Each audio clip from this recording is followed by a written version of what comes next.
Good evening, everyone. I heard two people. Let's try this again. Good evening, everyone. Thank you so much for attending our first budget town hall. We're super excited to engage with you this evening. Before I get started, I definitely want to take a moment to acknowledge our board members who are present, starting with our board chair, Bettina Amstead. You can clap. You can clap for. I'm trying to see where you're going to sit, where you're going to land there. I swapped the name tags. Okay. Board member Jessica Carter Otten, board member Joy Harold Goff, board member Natalie Byer, and board member Emily Chavez. And up at the table with me, again, I'm Anthony Lewis, superintendent of Durham Public Schools. To my far left is Kenneth Barnes, our chief operations officer. To his right is Dr. Debbie Pittman, assistant superintendent. To my left, immediate left, Dr. Nicholas King, who's our deputy superintendent, academic services and school leadership. Gentleman to my right, who you'll hear from in just a moment, is Jeremy Teeter, our chief financial officer. And wait a minute, I didn't get any woos. Hi, my name is Dr. Anthony Lewis. Thank you. I feel a part of now. Just kidding, just kidding. And then finally, certainly last but not least, Sheena Cooper, our chief communications officer. And making her grand entrance is our board vice chair, Millicent Rogers. And we do see we have family members, community members, administrators, and DPS staff in the audience. If you are a DPS staff member, please stand. Yes, let's give them a big round of applause. Oh, thank you. Thank you. We do have an elected official here, County Commissioner Mike Lee. Chair Mike Lee. How are you, sir? Love the maroon you have on there. All right, so let's go ahead and get started. We do have a lot to cover. I just want to kind of ground us on the front end to tell you the purpose of and why we ended up doing this public forum as it relates to our budget and finance. Did I miss anybody? Okay. To budget and finance. Traditionally, this school district has done budget hearings in the past. By statute, that's strongly encouraged that school systems around the state do what we call budget hearings. And what budget hearings are an opportunity for our board, for our administrative staff to hear from the community during the budget development process. What typically happens at a budget hearing, if you're familiar with public comment at a board meeting, typically folks are allowed about 3 minutes to just share their thoughts as it relates to the budget. There's no dialogue with the budget hearing. And so as we continue to improve budget transparency, but most importantly, improve our community's voice in our budget, we thought it would definitely be beneficial to have a budget town hall. So yes, there's a podium there, and we encourage you once we get to that point for folks to ask questions, leave comments. If you have a question, guess what? Your question will be answered tonight. And so it's not like you're leaving public comment and you're walking away from the podium. Feeling sometimes not heard. So we want to make sure that we have this space and create this space for our community to share with us as we are in the process of developing our budget. This will be live streamed and recorded for those that maybe not may not be here. Maybe they're online watching, or they can go back and watch it. You too can go back and watch it and share it. We also have translators here in the room for our community members that need it as well. So let's go ahead and get started. Okay. You want to, next slide? Is that?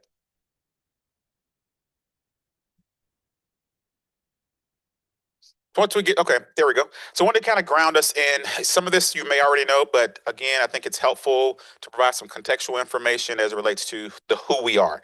And so if you take a look at the who we have, of our 5,054 total staff, a little over 2,400 are teachers. The remaining are our classified staff, administrators, and those other individuals that help support the work that we do every single day.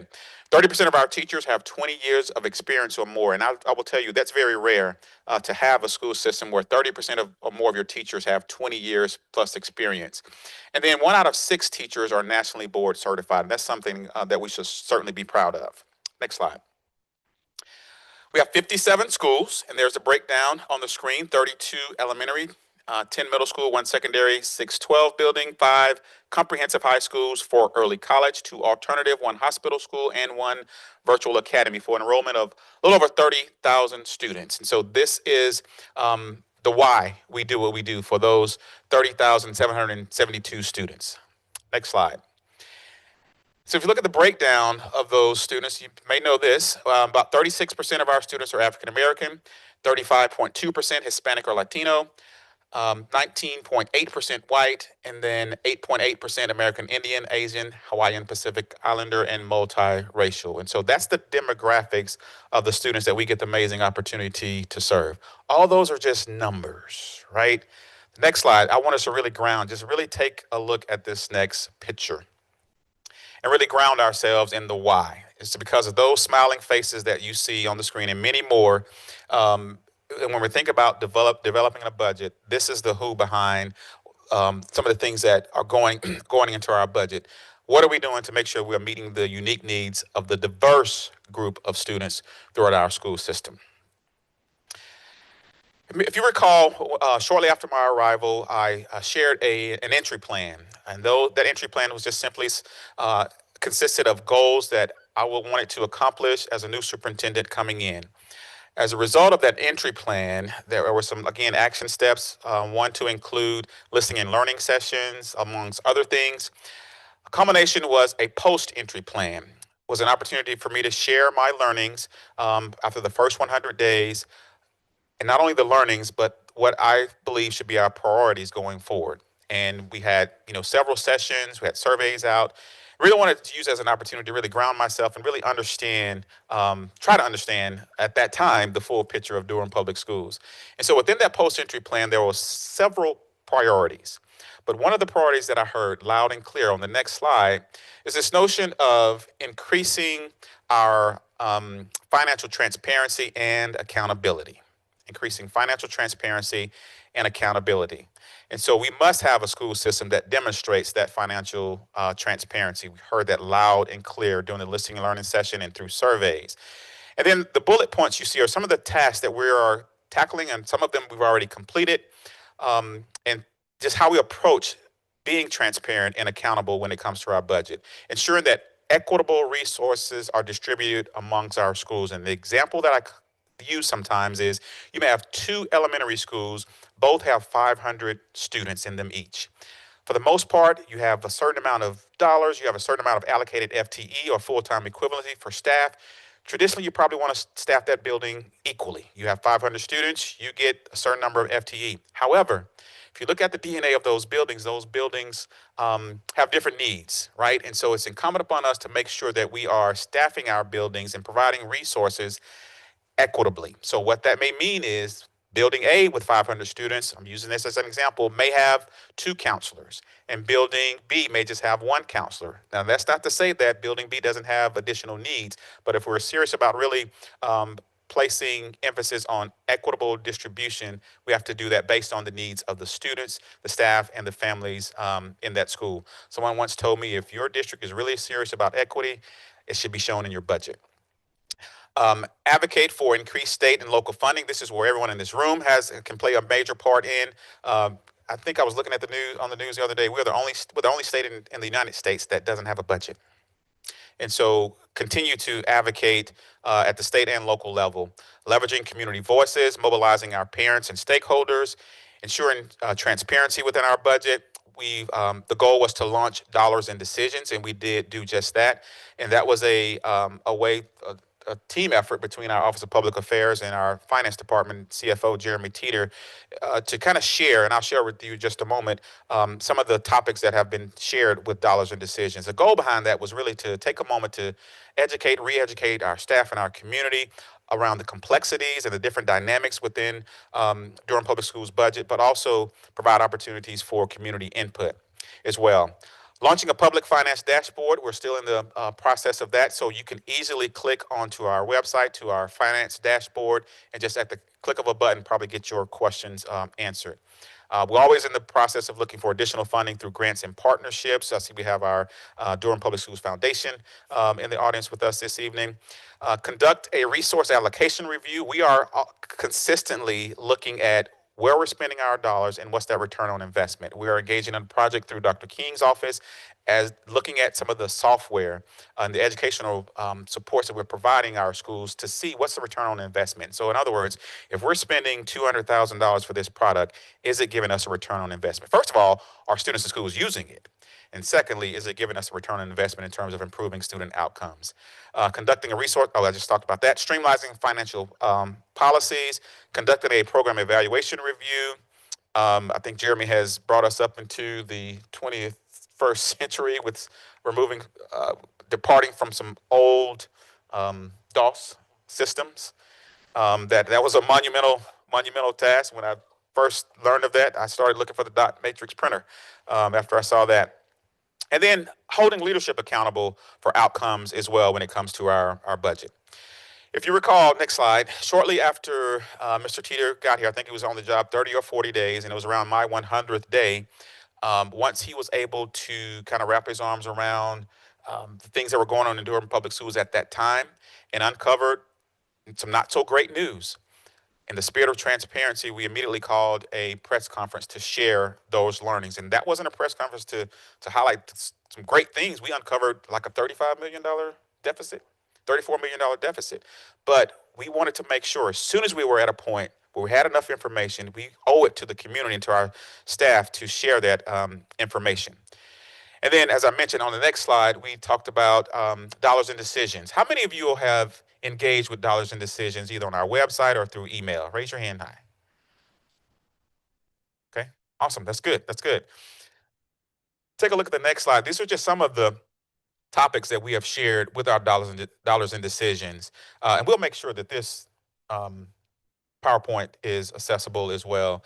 But understanding and navigating the DPS budget, that was just the entry point of really understanding the budget, setting budget priorities. And we also had an interactive budget tool with a glossary of terms. And so that allowed community members and staff to increase a particular line item to see what it meant for the bottom line. And so that was really exciting. And probably one of my favorite moments was the interview that Jeremy Teeter participated in, actually by one of my students on my superintendent advisory council at Hillside High School, who also happens to be the manager of the bank there at Hillside. She had an opportunity to interview Jeremy Teeter on a number of questions, and that was intentional because in his response, when he's explaining it to a high school student, he's explaining it in a way that, you know, the common person in Durham can understand that. And I think our Office of Public Affairs had crafted her questions. She may have asked maybe 2 or 3 of those questions. She just went off script and asked some amazing questions. And so that's still on our website as well. And then lastly, we shared the thought exchange results. We asked community members, you know, what should be our top priority when developing our budget. The next slide shows the feedback of what we heard loud and clear. 2 words: pay staff. And so you will see that in my priorities as well. And so at this time, I will turn it over to Mr. Teeter. He has a lot of information to share. Please take notes, take pictures of screens, and begin to jot down your questions. So when we get to the point in the evening where we ask questions, we definitely want you to come to the podium and ask those questions. Jeremy. Okay. All right, so I know we've heard lots of, we're just excited to be to this point in finance in Durham Public Schools. So we've spent quite a bit of time catching up. You know, we did 2 years worth of financial audits in 1 year of time to really make sure that we were in a solid foot in a solid place. And we've converted our accounting system to a new system. And so just really thrilled to get stable and get to a point where we're able to have these kinds of conversations with the community and put some useful information out there about how we're actually using funds and where they come from in Durham, right? And so on the next slide, we can go ahead and put the first slide up. And And I just shared with Ms. Cooper in Public Affairs, I said, I'm concerned that this might come across as boring, but she assured me that, you know what, the folks that are in the room have been waiting to see this kind of level of detail for quite some time. And so they're actually going to be quite interested in what you have to share. And so just some general information, right, about how our funds work, right? So we do use a system of fund accounting, right? And so our dollars are divided into 7 distinct funds. And they're divided in that way largely based upon where the funds come from. And so that includes state, it includes our local funds from Durham County, federal, our capital outlay funds, which are a blend of Durham funds as well as some state funds, our child nutrition fund, our community education fund, and then our other restricted grant fund, right? And so we'll see those on the screen here in a bit, but just wanted to convey that we have those 7 funds that we use to administer our resources, and that's pretty common in education to use that method of fund accounting. So we've got 7 of those funds that are governmental, and they're used in a modified accrual basis of accounting, right? Which means that you are budgeting the funds that you believe are going to come in, and you govern yourself accordingly, and you have to make reasonable sort of estimates about what kind of money the district is going to receive, and you go from there. So it's a little bit different from a business, right? And then we have one enterprise fund, which is our child nutrition fund in Durham, and it is managed on a true accrual basis of accounting or cash basis of accounting, and they're looking at what dollars are actually coming in and sort of governing from there. So we get the joy of 2 different methods of accounting in our work. And most importantly, we have an annual single audit, right? So we're the recipient of a large number of federal dollars, and so we're required to go through an annual single audit, which takes it a step farther sort of than your traditional audit. And so we comply with that every year, and in this case, we complied twice. Moving forward onto the next slide, just another important note, right, is that we are very tightly regulated in terms of how we structure ourselves. And so back in 1975, the state of North Carolina established a chart of accounts for public schools in North Carolina to prescribe just sort of the construct of how we do things. And so through the course of this conversation, we're going to kind of start high with that fund level, and then we're going to work deeper down and just sort of explain what we're doing by purpose. And then we're also going to have some conversation about what we're doing by object to really kind of give you the best kind of sense of how the dollars are used in Durham. When you look at this presentation later for your fun and excitement, we have a link at the bottom to the chart of accounts from the state that you can look at and just imagine all the possibilities of how we might organize a budget code in Durham Public Schools and any other school system. If we can go to the next slide. So this first one, right, we're just sort of lifting up our budget by fund. And as you can see, we're very fortunate to be in Durham County, where we have vast capital outlay resources as a result of the bonds that have been passed here by the community. And so it's really not the case in every school system to see capital outlay comprising over a third of the budget, right? And that's just sort of symbolic of the investment from this community in our facilities here in Durham. And then so above and beyond that, you can see our state resources make up about 30% of our budget, our local funds 27%. Federal's a fairly small share of the pie at 4%. It was a little bit higher during ESSER. And then we also have a couple of other, you can see, smaller pieces of the pie that we alluded to earlier. Child nutrition makes up about 2% of our budget, community education 1%, and other restricted grant fund 2%. For some additional context around that, so the other restricted grant fund is where when we receive funds, so if someone has applied for a grant, or if we have received funds for Medicaid, or we have received a donation of some sort, we put those funds in that other restricted fund so that we do not have to share those with charter schools. And that's something that we'll talk about later. The items that we have in that local fund are strictly the items that we're required by statute to share with charter schools. And so that is our local appropriation that we get from the county, as well as any fines and forfeitures forfeitures that we receive from the court system. And so those items we do have to share with charters, and we divide that out on a per pupil basis. But everything else we try to keep out of that fund, and manage in some other ways.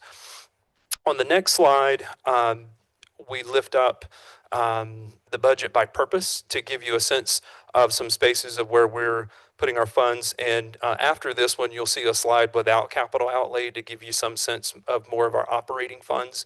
But 45% for instructional services. And so when we contemplate instructional services, these are things that are pertinent. They're directly involved with the instruction of students on a day-to-day basis. 13% on system-wide services. And so I want to make sure, right, that the understanding, right, is that does not mean necessarily completely central office. This includes some other things that support students. So anything to do with transporting our students to and from school are a part of that system-wide support. Anything with our custodial services is under that umbrella of system-wide support, and any of our folks that are doing work directly to maintain our buildings fall in that category. But just as an example of that 102 million, $30 million of that is for our school transportation program, to give you some sense of how large that is in that share of the puzzle. Ancillary services would include really just two programs in the district. So that's our before and after care program in Durham Public Schools. And that also includes that child nutrition program that we talked about earlier in terms of those categories. The non-program charges are largely the funds that we transfer out of the district or other transfers that occur. So charter schools that we transfer money to is the lion's share of that $55 million or so. We also do charge our federal programs indirect costs, which generates local revenue for the school system. And so that's captured in that non-program category as well. The next slide, we sort of remove the capital outlay piece, and you can see that instructional service number jumps to 67% of the operating budget, and the system-wide support shifts to 19. And so just wanted you to be able to see sort of that reflection without capital outlay being in the pie. If we can go to the next slide. This next slide, we're looking at the budget by object to give you a sense of where those things go, right? So we have salaries 36%, benefits 15%, right? So the direct investment in people, purchase services are 6% of the budget. And so we're going to do a deep dive in those purchase services. And I just saw some folks walk in, and it reminds me I need to slow down for our interpreters. And so in our purchase services category, it would be any contracted service that we have for folks to come from outside of the district to perform work. That's going to include things like our utilities. It's going to include anything that we're doing to take care of our facilities, and then many other examples that we'll see on some slides coming up. Supplies and materials 4%, and then again, capital outlay 33%, and then those transfers at 6%. On the next slide, we sort of lift that out or lift that up without capital outlay. And so you can see salaries at 54%, benefits at 22%. So a very healthy share of the budget is connected to people. 8% for purchase services in this scenario, 6% for supplies, and 10% for those transfers. On the next slide, just wanted to lift up, and I know this will be a little hard to see, but just wanted you to see kind of how we receive information from the state. And so this is something that we access to let us know what money is coming from the Department of Public Instruction for our state funds.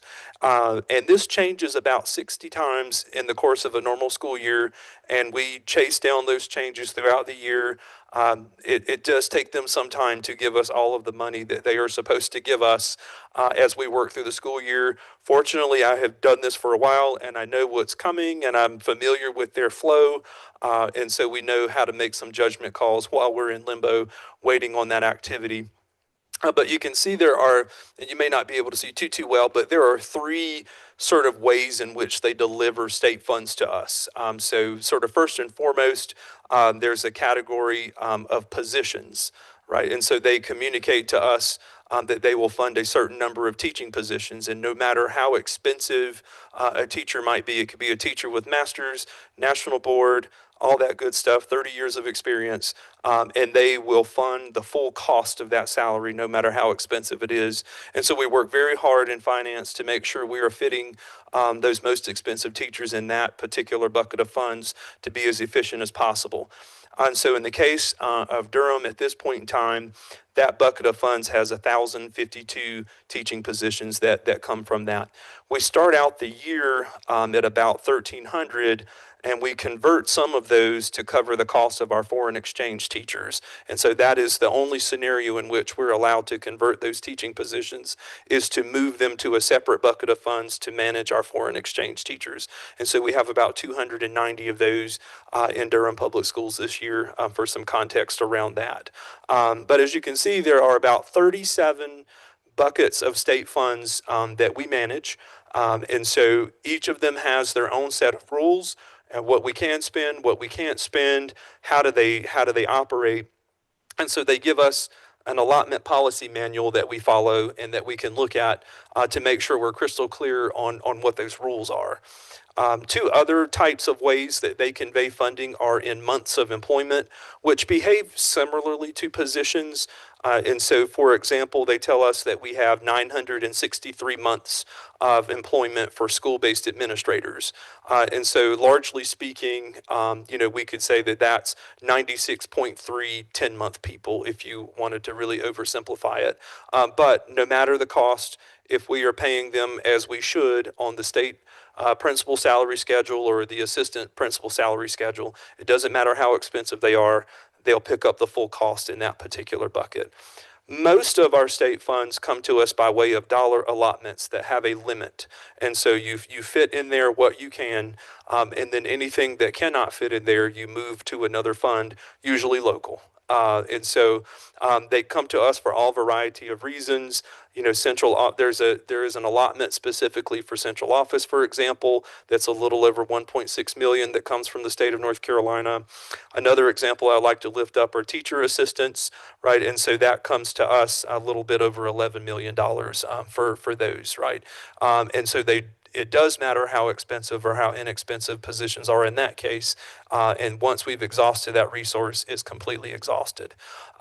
If you followed the news and you saw what occurred in Winston-Salem, Forsyth, and what almost occurred in Durham, but we stopped it, is that they overspent these buckets of funds. And so you used to have the flexibility to overspend in these dollar allotments throughout the year, and you had to clean it up by the time the year was over. After what happened in Winston-Salem, the state did put in place some new measures where they monitor us a little more tightly, and you cannot overspend on those allotments, or they will not send you your cash when you come to ask for it. Imagine that. So we're making some progress there in that way. Another interesting space that I think is really particularly pertinent for folks that are keeping up with things are the allotments that we receive for textbooks and digital resources. It's a little over $1.1 million that comes through to us through this channel. Doesn't go very far with textbooks and software. So just always opportunities for support. So when you hear our board and you hear the staff talking about the support we need from the state, it's a great example, right? We get 1.1 million for software, and that does not go very far at all for our curriculum friends. School technology fund, 379,000 that we get for school technology from the state.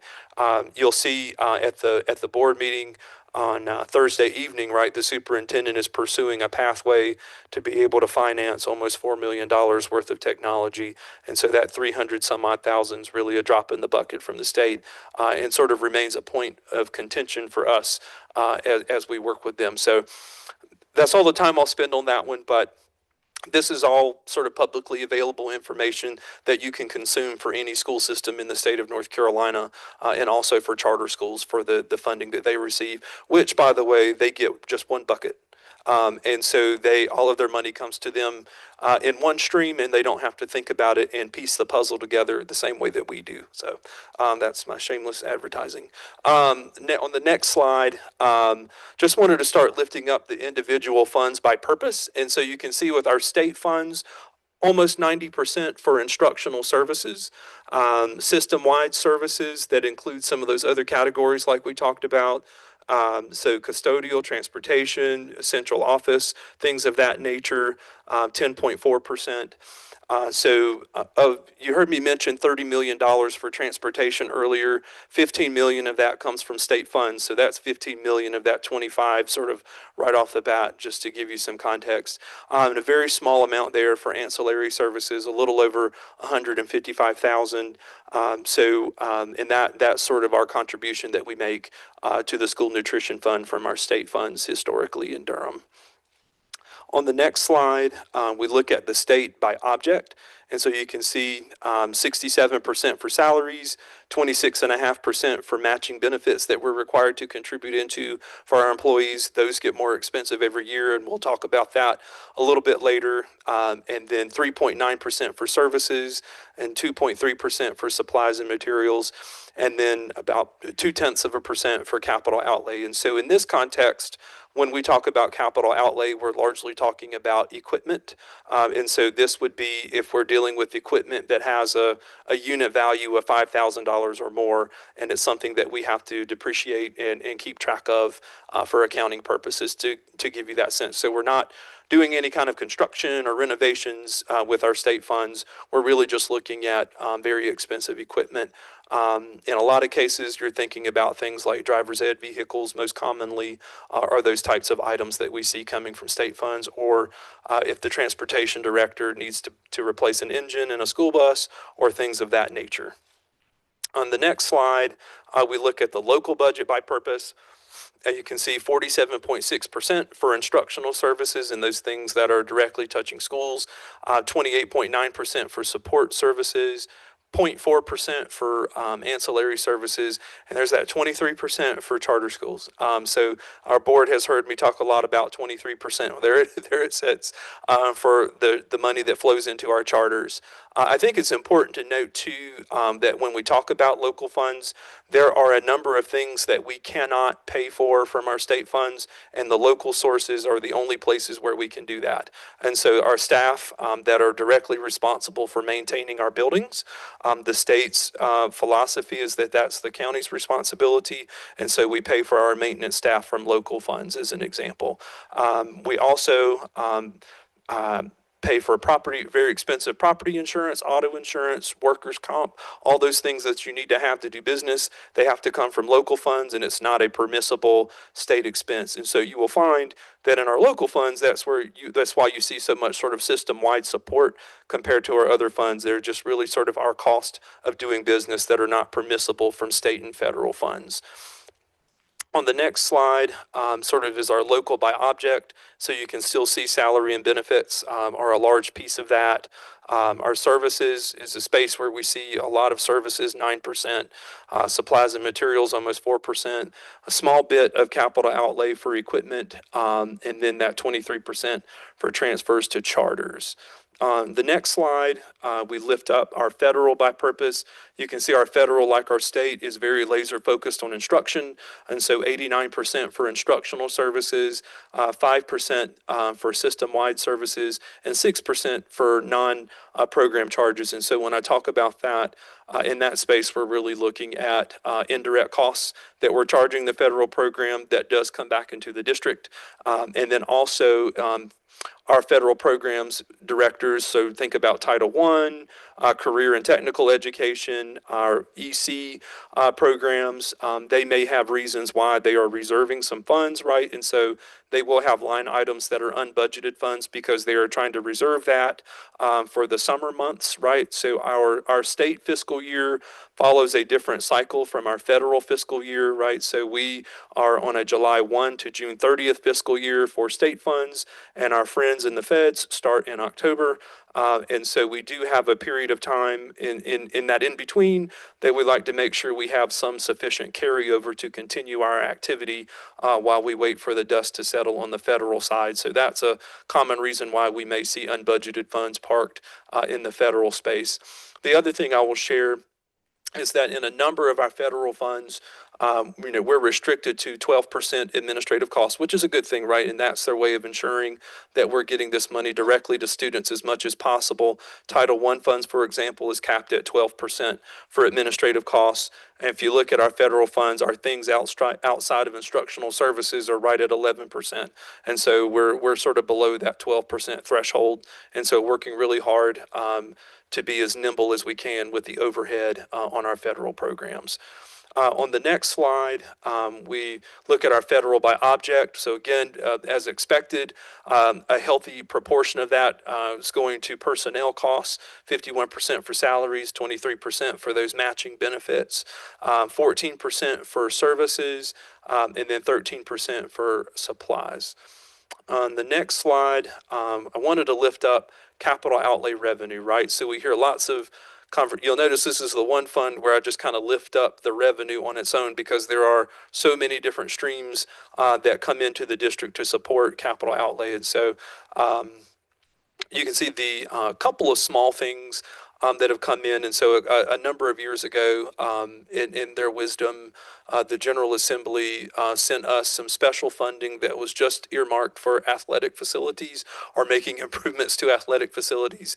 And the money carries over. It doesn't have a shelf life, and we've got about $4,500 left that came to us from that capital improvement fund for our facilities. And so we have had some turnover in our operations team, but we've sort of brought them up to speed. Hey, you've got 4,500 to throw sort of at your next athletic related project for those facilities.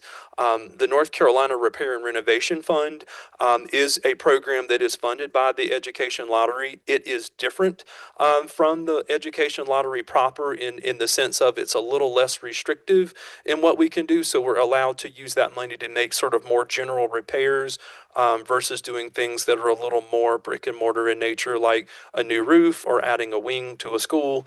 And so we've got 30,000 of that budgeted this school year. You can see some other examples. We've got an agreement with the city of Durham to help us take care of the Holton building. And we do have some students that are over there in that facility. The 2016 bond, I promised Chair Lee, we're working to spin that down. And so there's $416,000 or so left from the 2016 bond that the facilities team is working to tidy up. We did receive, through the course of some of our projects, we did receive a reimbursement from the North Carolina Department of Transportation for some road improvements that we had to make, and that reimbursement helps us to sort of reinvest in the projects. And so we're always grateful. It's a tedious process to get that reimbursement, but we're always grateful that it comes through. There are a couple of items on here that are pertinent to school bus replacement. And so we do not purchase yellow school buses as a local school system. Those are completely provided by the state of North Carolina through a financing agreement. So the state of North Carolina borrows those funds and they make the debt payments on our behalf in order to take care of that. But we are still required to reflect those on our books. And so the North Carolina School Bus Replacement Program, a little over $3.3 million there for yellow school buses. And you'll see a little farther down, there's one for the North Carolina Department of Environmental Quality school bus replacement. And those were funds that were slated for Durham to assist in our efforts to replace our buses with more energy efficient buses. And so those are all things that we have to administer in our capital outlay funds. No exchange of cash, but just reflecting sort of that in kind on our books. You can see the North Carolina Education Lottery that everyone loves to talk about. They want to know where it is, how much it is, what are you doing with it, why can't you just use it? So you can see it's 3.4 million that we received this year. And so Durham Public Schools does a really good job of using that every year in the scope of what it costs to build a school or to do anything to a school. Doesn't go terribly far. And so I do commend the questions that are coming from the North Carolina State Auditor's Office about what are y'all doing? Why are lottery proceeds up and there's not more than this going to support schools? So great questions coming out of Raleigh around that. We're watching with keen curiosity there. We do receive also from our Durham County Commissioners direct funding for capital outlay needs.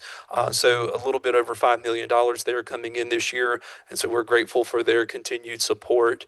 And then they were also generous in sharing with us a portion of their federal ARPA funds that we're using to make improvement to HVAC boilers and things of that nature throughout our schools. And so I know that with Mr. Barnes recently coming back, his team is scurrying to wrap up those projects and get that taken care of. And then we're also still spending down our 2022 bond. You've seen some major projects throughout the district that have come from that fund, and we're still actively spending that. And so just wanted you to see that funding source. So that started out at over 400 million, and that's steadily working its way down. As we get deeper and deeper into the new Durham School of the Arts, you'll see that move down really fast. On the next slide, this is, and I made sure to put a link to this document, and I didn't want to truncate this. I wanted you to be able to see the whole thing, but this shows just a history of funds that come to us by way of the education lottery. The first column is not connected to the lottery, but it's how the state used to fund construction in schools, and it was called the ADM fund, and it was funded largely by corporate income tax, which is not really a thing in North Carolina anymore. And so we used to receive that, and it required a 2-to-1 match on the part of the school board in order to access those dollars. And then we talked about it earlier in the next column, sort of the conventional North Carolina education lottery that lets us do things that are sort of large and brick and mortar in nature. And then the next category is not really intended for communities like Durham. It's really more earmarked for our communities that don't have the ability to generate a lot of money with their property tax. And so it's a special fund that they can apply for to receive funding to build new schools.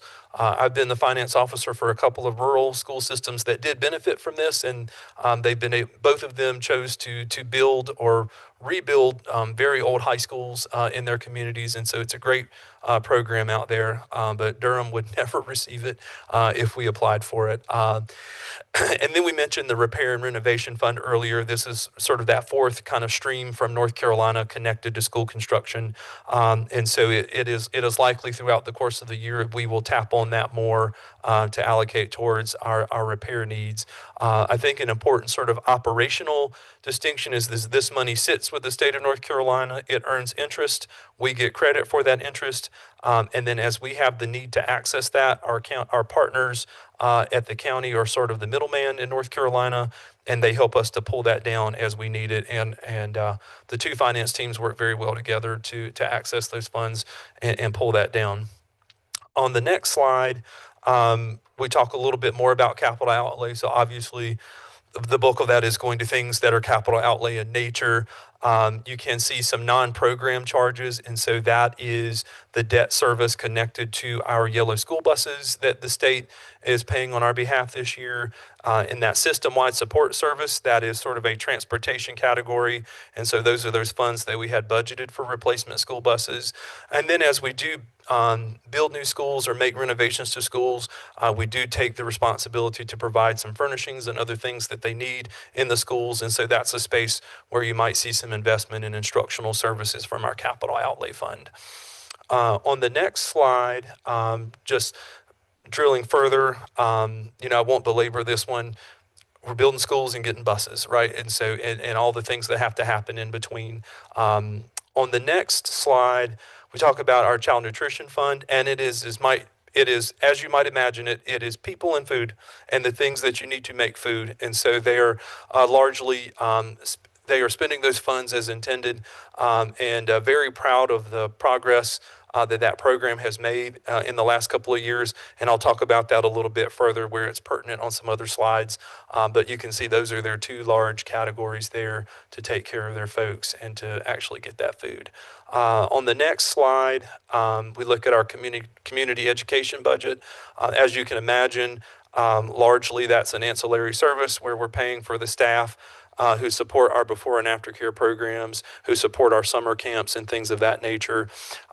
This used to also house grant funds in Durham. And so I've worked with my team kind of over the past 15 months or so to untangle that and try to migrate all of our grants to that restricted grant fund as we have gotten new grants in Durham. There is a small number of old grants that linger here that we're spending down. And so you will see that there is some other activity that goes on in here with instructional service as we start to migrate that. We've got a goal to make sure our community education program is isolated to its own fund and we can manage them in that way. Mostly because I'm picky and that's how I used to do it in other places. And so on the next slide, we sort of talk about just sort of those specific purposes. You see that recurring theme where people are our biggest cost, and so 41% of that for salaries, 11% going to benefits. They do purchase services in that fund, and so we think about field trips is something that falls under a service category. For example, if someone has for any of those grants that are still left in there, there may be some professional development costs that come from that purchase service category. For example, you can see the supplies and materials are purchased there, and there is some equipment that has been purchased from those funds as well. On the next slide, we look at that other restricted grant fund. You can see a tremendous bit of that goes towards instructional services. This is a space where we do make quite a bit of investment in our exceptional children programs. And so they are able to claim Medicaid reimbursement for their services or a number of their services. We park the dollars here in this fund and reinvest that back into our exceptional children program to meet the needs of our students that need additional services. And so that's sort of the biggest piece there. As the community is aware, we also received a rather large MSAP grant to support magnet programs in the district. That grant is managed in this fund as well. And so that's got a laser focus on instructional services and is a driver of that category as well. On the next slide, we sort of break that down farther by object. You can see, 32% salary, 12% benefits, 40% for purchase services, right? And so as we need contracts for things to support our students in our exceptional children program, that's a common category where we go there. Some of our grants require us to have an external evaluator to evaluate the grants, and we're paying for those services from that fund itself, and then also continuing to purchase supplies, materials, and equipment like you see in most funds. On the next slide, this one, I think probably we're going to see everybody perk up. This is time where you want to perk up. This is the space where people are rather interested, right, in terms of our salaries and salaries by category and where that occurs in Durham. So you can see I'm going to start on the bottom and work my way up on that chart and just kind of talk you through broadly what we're doing there. So instructional personnel are our folks that are directly in a classroom and they are working with students for the day. That is how they spend their day, and they have a license to do so. So 42% there. The next tab up is largely pertinent to those same people, and so that is supplementary pay that we pay for those folks above and beyond what the state salary schedule says we can pay them. So that supplementary pay is there for our certified folks or our licensed folks who are working with students. Operational support personnel is going to include our bus drivers, our custodians, our cafeteria staff that are helping to feed students, and so things of that nature. So folks that are adjacent to working with children and sort of meet them outside of classrooms and support them in other ways that we know that they do. Our instructional support personnel who are classified in nature, and so you're going to be largely looking at folks who are our instructional assistants fall into this category, occupational therapists, physical therapists, any other kind of categories like that. Who are not in the classroom as the teacher per se, but working with students. Our instructional support personnel who are certified. This is going to capture school counselors, social workers, instructional coaches, so folks that are involved in the learning environment, but might not necessarily be spending their time in the classroom. So again, just very tightly interwoven in what's going on with the instructional day for our students. Administrative personnel is 8%. And then we added sort of an extra sort of caveat to the side to further differentiate that between central office administration and our school-based administration. So you can see central office administrators are 3.3%. And so that's sort of below the watershed that I like to look for. So if it were above 5%, I would be asking even harder questions. But we're below that 5% mark that usually I'm looking at. And then that 4.7% for school-based is going to include principals, assistant principals, and we do have a number of principal interns that are working in the district, and they're captured in that space. Technical administrative support is going to include our paraprofessionals and our IT professionals in the district. And so this is going to be, you think about our school treasurers, our data managers, receptionists, folks that there are a number of folks who work on my team. There might be a payroll specialist, a human resources technician, our folks that are in this corner managing the audiovisual aspect of this meeting fall in that space, just to give you some context there. Working up, we do have the need for substitute teachers throughout the district. We also have child nutrition subs, bus driver subs, folks that kind of fall into those categories that comprise these salaries. And then extra duty is about 2%. And so this would include things such as tutoring. If someone gets a stipend for developing a curriculum, if they've gotten a stipend for workshop participation, overtime for our bus drivers, for example, who are eligible to receive overtime would fall into this category. Planning period stipends for teachers who might be covering another classroom would fall under that extra duty category as well, just to give you some sense of that. On the next slide, our benefit costs, right? So you've heard me talk about benefits a lot.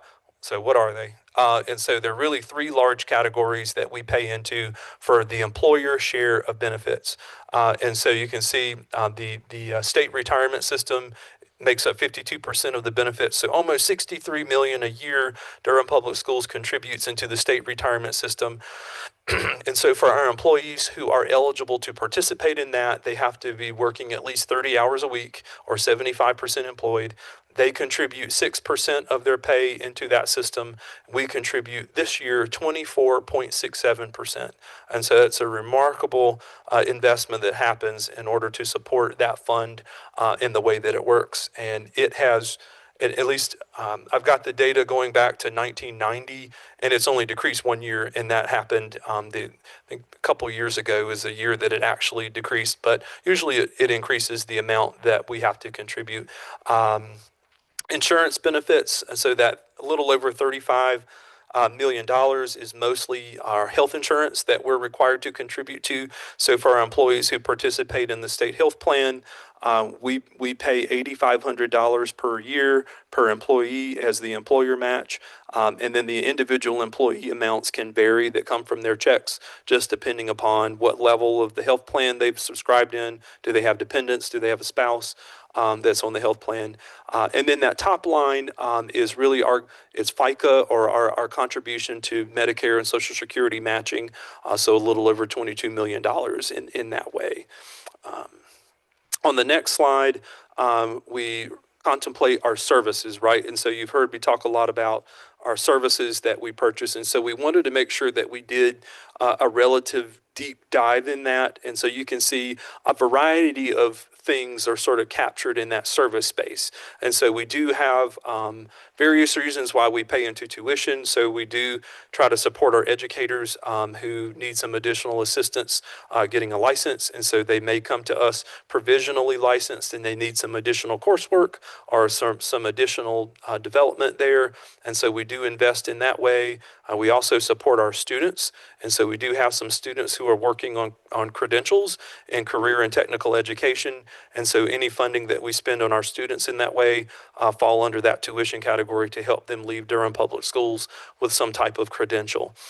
Dues and fees, that's primarily going to be our dues for various associations. And so most of our individual departments have professional associations that we belong to for our development. And so I think about I'll pick on my own department as an example.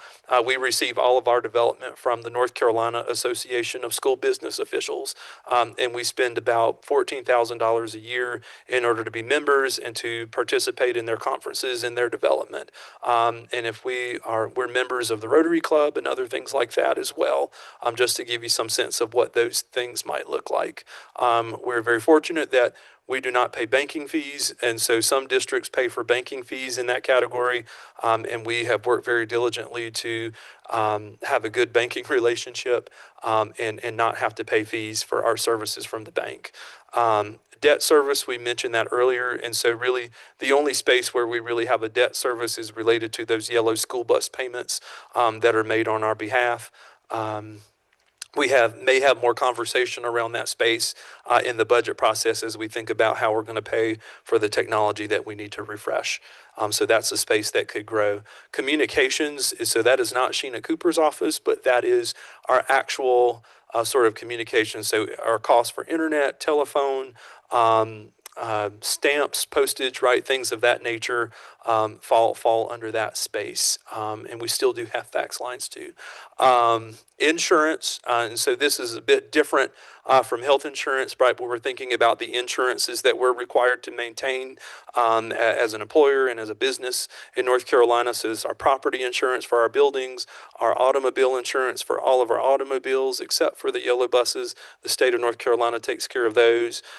Workers' compensation and general liability are, right, just some examples of some of those major insurance coverages we're required to have. Transportation services is relatively broad, and so this does include the cost of field trips, for example. So anytime our students go on field trips, that falls under that umbrella of things.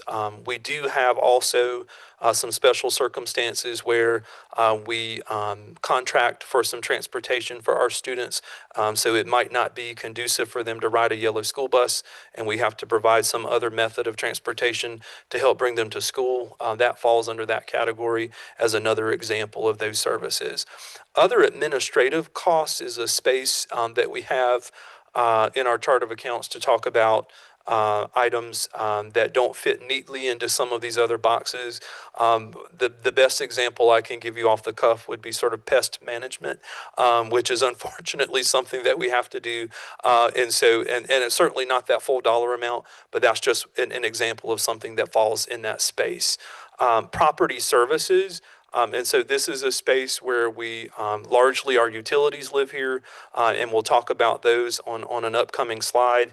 And this is also a space where our copier leases, for example, we lease copiers throughout the district, and so that's about it comes up just shy of $1 million. It's 980 some odd $1,000 a year that we put into our photocopiers throughout the district, and so that's an example of something that falls in that property service category in terms of how we manage it.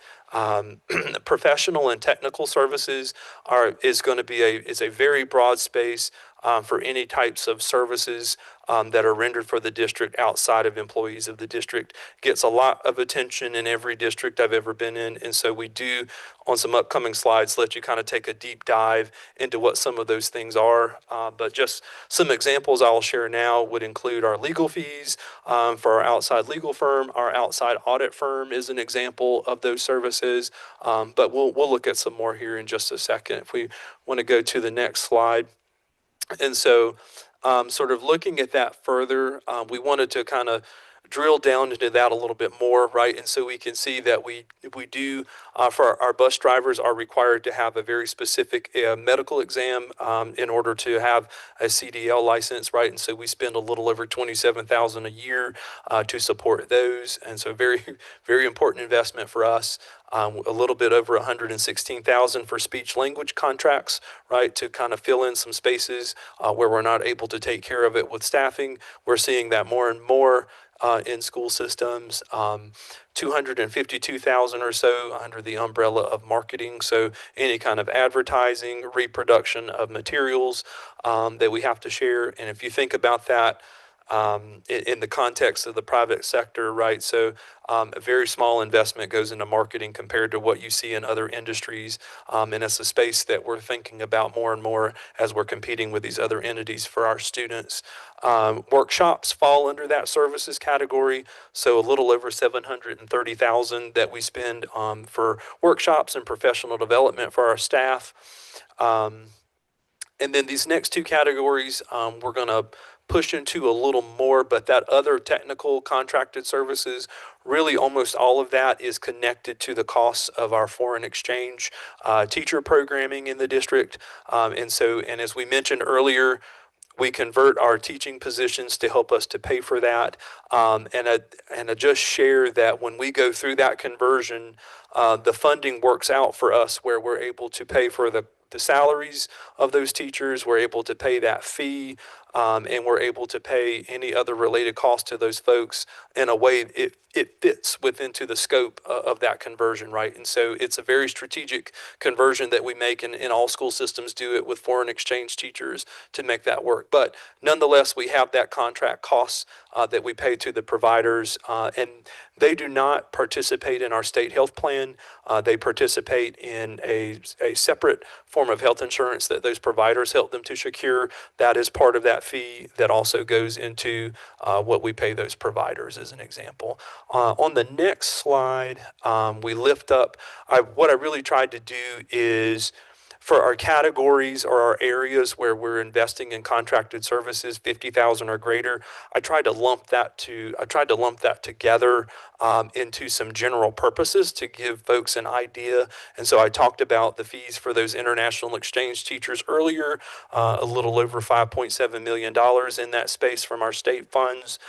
Exceptional children, almost $4 million. It's a very common space where we see investment in contracted services.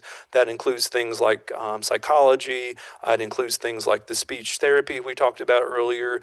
And unfortunately, we've seen right investment there, or we've had to have additional investment there for occupational and physical therapy, and just a variety of other things that go on in order to support those students. So I won't go through all of those categories, right? But it gives you some sense, right, of sort of the broad categories where we make investment in that way. On the next slide, we talk about property services, which falls under that purchase services category, and it's a space that we talk about quite a bit. So you can see electric is a little over 5.4 million, and this is all local dollars that you're looking at here, sort of mostly right in this space. Water and sewer about 1.6 million, natural gas 1.5 million and some change. That rentals and leases category, the lion's share of that stems from our copier lease. And then the remainder of that, we're having the need to secure some other facility. If you think about graduation venues and other things of that nature, where we might need the need to rent some other facility. We do have the cost for repairing equipment, right? So we have lawnmowers we repair, or we have other very expensive equipment that we have the need to repair that we invest in that space. We have waste management, about 678,000, and then we've got some other property services. And right, so that pest management we talked about earlier is an example of other property services where we're investing local dollars here in Durham. So not the fun stuff, but some of the must-do stuff that we wrestle with every year. On the next slide, wanted to look at supplies and materials. And so you can see school and office supplies a little over 15.6 million, almost $15.7 million. Food is always something that perks up the finance officer's attention, especially mine because I like food too.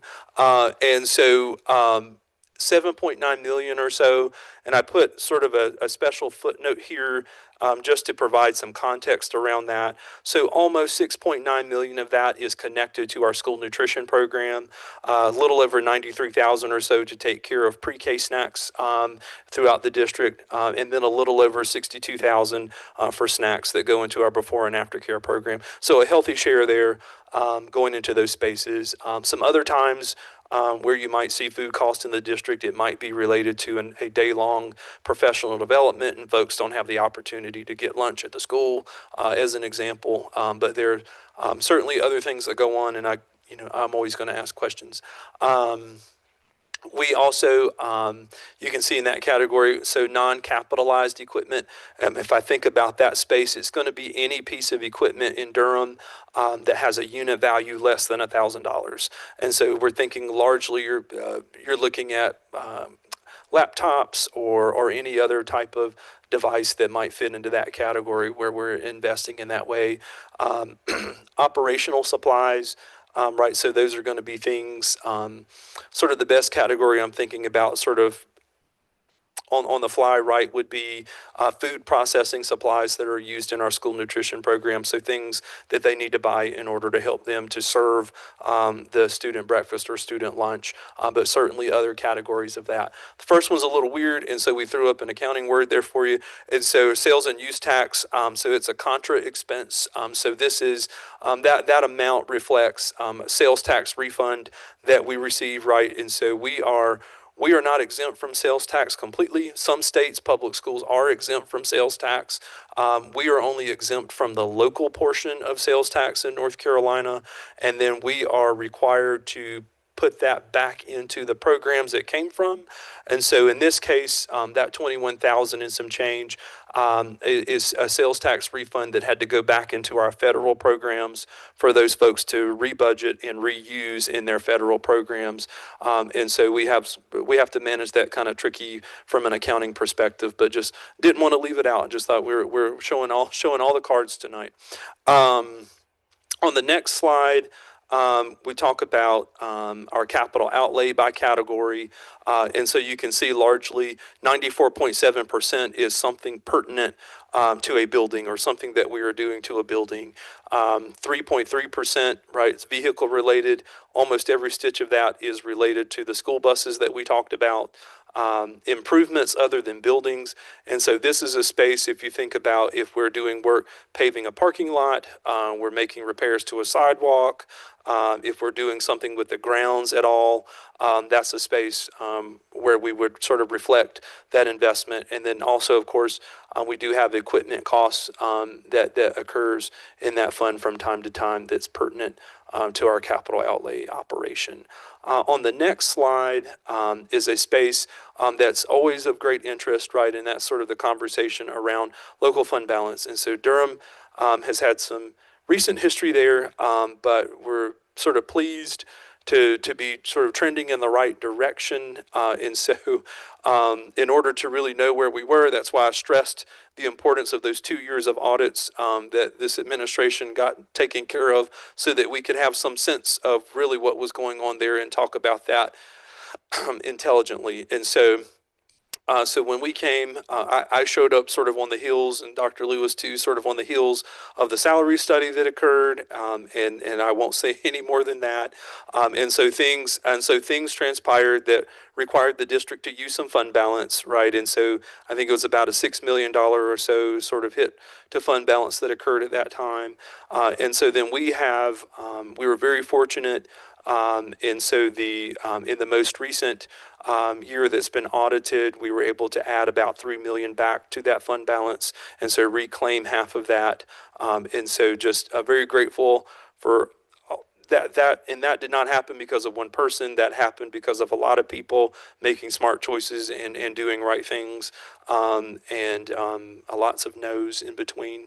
And so it's also important to note that though we have that, we are not at a space where we're really able to spend it. And so we do have a couple sort of accounting mechanisms that we need to work through. So a couple of our funds owe us funds back to our local fund. And so most prominently, right, you heard me talk about the child nutrition program. And so they do, over time, they've worked through some challenges where we've had to float them cash in order to operate. I am pleased to report that we have not had to float them a single penny this school year, right? So we have made it to February, and they are now operating on their own 2 feet, and they are in a position where they will soon be paying back sort of their first installment towards that $8 million that had been floated to them. So last year it was 3 million. 2 years ago it was 5. And so the way things are trending, we'll be able to reclaim that 3 million this year, and sort of shift that cash back to our local fund. And then the other funds, it's just sort of an accounting measure. We ended the year with money that needed to move from those funds, and we have moved that back. And so we're in good shape there with that 6.2 million that you see referenced as due from other funds. And so by the time we make this update next year, if I'm invited to do so again next year, you'll see sort of that unassigned fund balance more in line with the total fund balance. But just a tricky conversation. I've never had to explain it that way, but here we are. And so we will eventually be at a point where we're able to use the fund balance we have for appropriate reasons, right? Non-recurring reasons, tapping into that fund balance. But I'm very pleased at the progress that we're making. On the next slide, just wanted to sort of forecast some challenges ahead, and I'm going to check my time. Boy, I've been talking.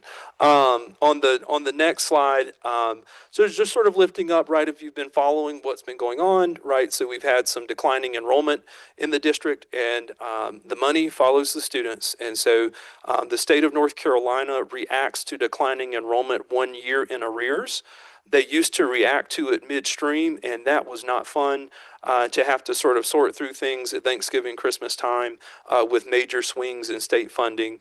And so we know, just sort of based on the most recent decline, we've spent some time looking at state funding formulas, and you see some of these buckets that were on your screen earlier when we were talking about state funds and how they will shift. And so we're sort of preparing for a $7.2 million swing in state funding next year. I think it's important that a number of those categories, we have funding formulas that are in place that will naturally adjust our practices as it relates to that enrollment change. And so we're already engaging in the behaviors that will naturally respond. Some of the spaces that are in yellow are a little more overhead in nature, and so we have to think about them differently. They total to about 910,000, the ones that are in yellow, and so we're having sort of some separate conversations about how do we make adjustments to our overhead and some of our decision making to deal with those, right? And so as an example, we're forecasting the allotment for central office will move downward about $67,000, and so we have to think about that, right? So as the enrollment declines, right, we have to contemplate the central office in tandem with the schools and what adjustments are we going to make to tighten up our belts in that way, just as an example.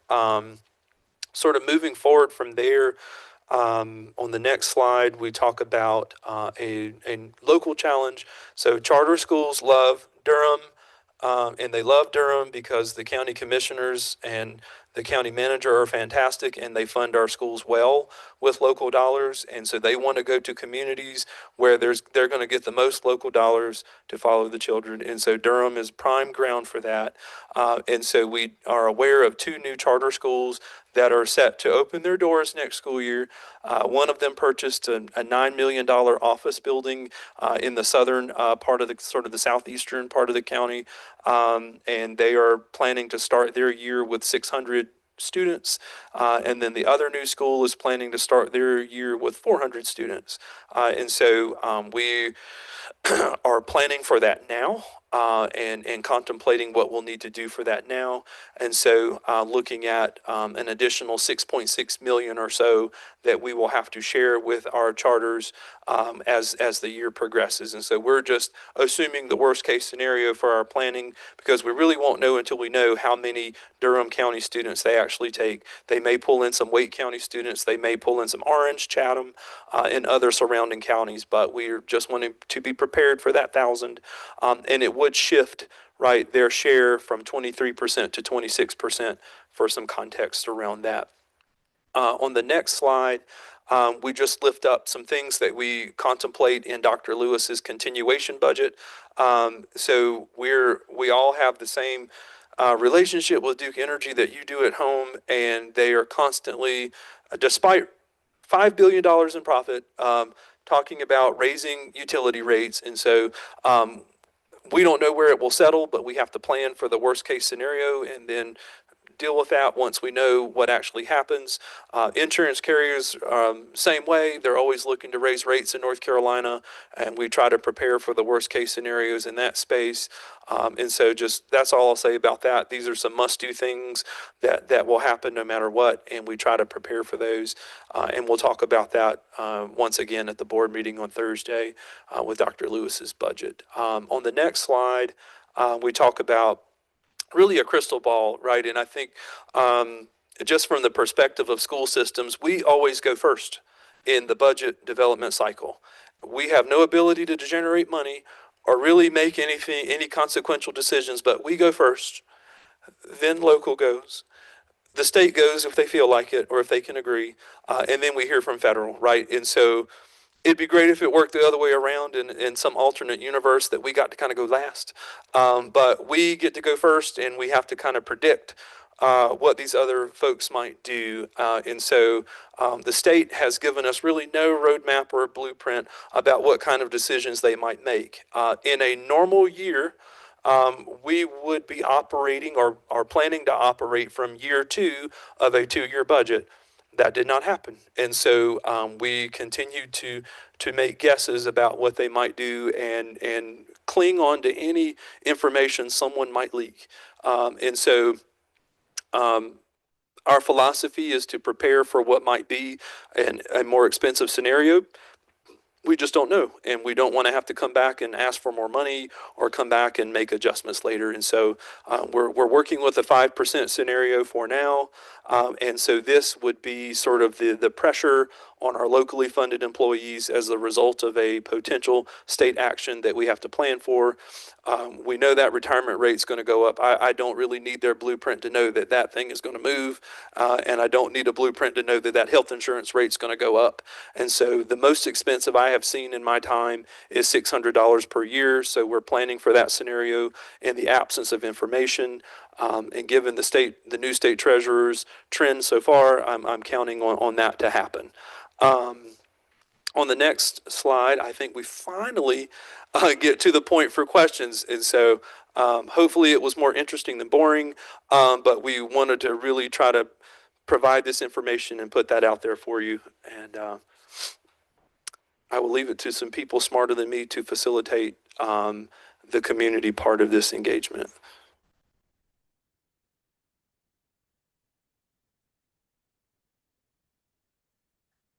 It was a lot. Would you help me thank Jeremy Teeter for putting this information together. It was a lot, but we wanted it to be a lot, and we wanted it to be thorough, very thorough. And the good thing is this is recorded, so you can go back and watch it. And I would encourage people to use this for, I guess, years to come to really explain where our money comes from, and where does it go, down to the department. So this is something that I definitely wanted to capture and consistently refer back to. So as I mentioned, there was a lot. What questions, comments, feedback do you have for us? Also, the board will ultimately approve the budget. What things that are top of mind for you that you want our board members to keep top of mind for them as well as they're contemplating these decisions as well. And I will say that our upcoming board meeting, as Jeremy indicated, we will talk about our recommended budget, my recommended budget. And we've also invited our county manager, Claudia Hager, there as well. She will be there to kind of share from the county's perspective as we collaboratively work together to plan this budget. So what questions, comments, feedback do you have? It's a podium over here to my left. If you can come up to the mic so those at home that are watching, last time I checked, it was 7 people. So thank you, 7 people, for watching. We're going to make sure that everyone hears your questions, comment, or feedback. Thank you. Hi, everyone. Can you hear me? Okay, sorry. My name is Beth Clifford. I'm a little sick, so I'm asking. I had 2 questions. So the first question was about that decrease in enrollment that's going to lead to a loss in state revenue. When you say that there's going to be like a natural adjustment of those 61 teacher positions, what do you mean by that? Or is there going to be like an absorbing of vacancies, or are there going to be folks that are going to have to be reassigned or potentially cut? Yep, fantastic question, right? And so we what I'm managing in addition to this town hall right now, right, is developing our staffing allotments for schools. And so our school planning team has sort of done the work over the past few months to forecast what the enrollment will look like for each individual school, how many students per grade level. And then from there, we apply sort of our student to teacher ratio to determine how many teachers might be needed. And so just as an example, if Jordan High School if Jordan High School has 50 less students next year than they had this year, based on the way that we fund high schools, Principal Taylor will likely receive 2 less teachers to fit into her master's schedule next year, right? So less students, sort of less teachers to follow. What we sort of always hope and count on, right, is that there has been enough attrition in the district through retirements and people making other decisions that it means that we're just moving staff around in a worst case scenario versus doing something more severe than that. And usually it's the case that the attrition is enough to manage that movement and that need for less teachers to go with the less students. And so hopefully I answered your question. Yes, you did, and Okay. thank you for just the comprehensive presentation and information in general. There's also been a lot of questions around the district around international teachers. One, like, is there a cost to sponsoring visas for the district? And has there been a recent policy change around visa sponsoring for international teachers? Mm. Yeah, so there is a cost, and it used to. I think that's a space where we got some apprehension now, just due to some changes with the current executive branch at the federal level, and so there. Um, I don't. Usually, right, we could count on it to be 10,000 or less per teacher, right? And I've worked in some other districts who also had sponsored folks to migrate from the 5-year J1 potential to an H1B for a longer term visa. But I think in the past few months, I know there was a change on with the team in terms of our making the decision we won't or don't have the ability to continue that H1B practice. And I don't know if Dr. Lewis, any more you want to add to that? Just based on some legal advice, the new federal government administration that we have, it's advisable for us to kind of limit that sponsorship. I know there were schools and school communities that were doing or were wanting to do GoFundMe's and things like that, and we were advised by our legal team against that. Yeah. So, sorry, so it was a both like a legal and a financial decision? Yes, Okay, because there is a financial cost normally for sponsoring, absolutely. and the district hasn't covered that. Typically, it's like people have to cover that on their own. I'm just trying to understand the financial part of it. Yeah, I don't think you can cover it on your own. I think there The has to be employer has to yeah. cover it. Okay, Right. thank you. Right. That's the questions I had. All right. Thank you. No. Evening, everyone. I was curious about, I know speech and PT and OT get Medicaid reimbursement for the services that we provide. I know it's probably also very inconsistent and hard to predict with the changing in the kids' services throughout the year. Where, like, where is that? Where can I find that money? Where does that money go? Like, I have in all the school districts I've worked, I've never like understood like how do you can't predict a number for that, or maybe you can. And so how is that money accounted for? Where does Sure. it go? Yeah, so most recently for Durham Public Schools, that's hugged right at the 4 million mark in terms of revenue that comes in, and we actually have a partner that helps us to administer that program the right way and claim that money in the right way. And so we work with Public Consulting Group, or PCG for short, right? That's a sort of a Medicaid claims administrator, and so we meet with them regularly, to make sure that folks are documenting time in the right way and that they're responding sort of to those moments in time and wanting to know where folks are. And so the scope of services that are covered, and at the federal scale, there's been more progress, but then each individual state has to agree to sort of move with that and allow certain areas, right? And so I know there are some spaces in North Carolina that are currently not allowed for claiming. And I think about like some of the transportation costs. In some states, right, we're allowed to claim some transportation costs for those individuals. North Carolina currently does not allow that. And so it can vary from state to state what we see with the claiming. And currently, for us in Durham, that $4 million or so that we get from the claim, we are putting back into the EC budget to support that work going on there. Is that a set amount that you can like know ahead of time, or just whatever you happen to get? Because I know just like if certain forms don't get turned in, we can't bill. There's a lot of different factors. So is that like a set amount you can kind of depend on? I feel pretty good with that, just sort of based on the history here, right? I feel pretty good sticking in that territory. Does a lot of that go towards paying for the services of PCG as well? They do get a percentage to be the claim provider. I'd have to go back and look at the agreement to refresh on what their share is. But what I'll do is I'll make sure as we're sort of talking about things on Thursday at the board meeting, that's something I'll make sure I lift up, and so that you can kind of get some decent follow-up time on that. But yeah, they do get a certain percentage for being the processor. Yep. So that money just basically goes to like whatever's left after that. It just goes to a general EC fund for the Yep, administrators. and then my team works directly with Dr. Bell in the EC department to structure that budget, and so it's sort of where we go last, right? So we spend the state and federal money earmarked for EC first because it's got a shelf life, and we want to make sure we take care of that.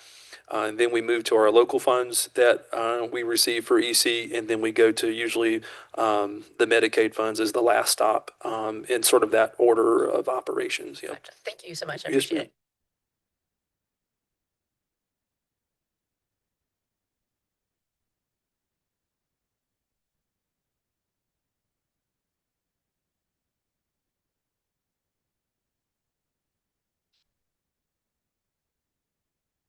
Hello, good evening, everyone. Can you hear me?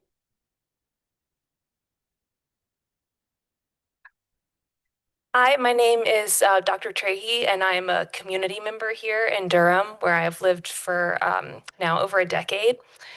I'm here because I'm very concerned that the projected budget proposal does not appropriately address the urgent need to raise wages for hourly workers in the public schools, specifically in accordance with the current county and city minimum living wage. I'm aware that it is actually current board policy 7600 that our hourly public school workers are paid at least the minimum living wage that's set by the county. This is not happening, and it will not happen with a 5% increase proposed. With the 5% increase, it would put wages just over $18 an hour for our public school hourly workers. And this is concerning given that the city manager just this month has noted that the anticipating living wage is going to jump from $21.90 an hour to $25.09 an hour, which would leave our public school hourly workers well below this county and city minimum living wage. So these are workers that are every day helping to safely transport our kids and feed them meals and keep our conditions in the classrooms, clean and safe for them. And I am concerned that this 5% increase would mean that they cannot afford to live in the city where they're working, my city and my community. So my question would be, I'm wondering why the board isn't following the directives of this policy to meet the minimum wage of the county, if it's something that you all are addressing. And you can answer it tonight, or I look forward to hearing the plan for it in the meeting on Thursday. No, we're not going to waste your time. We're going to answer that tonight. Okay. And let me just say that the board is following the policy. We do get that minimum wage from the county, and as the policy states, work towards that. You're absolutely right. The city is raising their minimum wage to $25 an hour per their city ordinance. I am in constant contact with the city manager and county manager as well, and just as many governmental entities are struggling, the city is struggling, and as well in terms of how they continue to meet that. And obviously, they don't want to break a law, so they have to follow that ordinance. And so, as we think about where we are currently in Durham Public Schools, absolutely right. We do need to invest, and I think you saw that word cloud.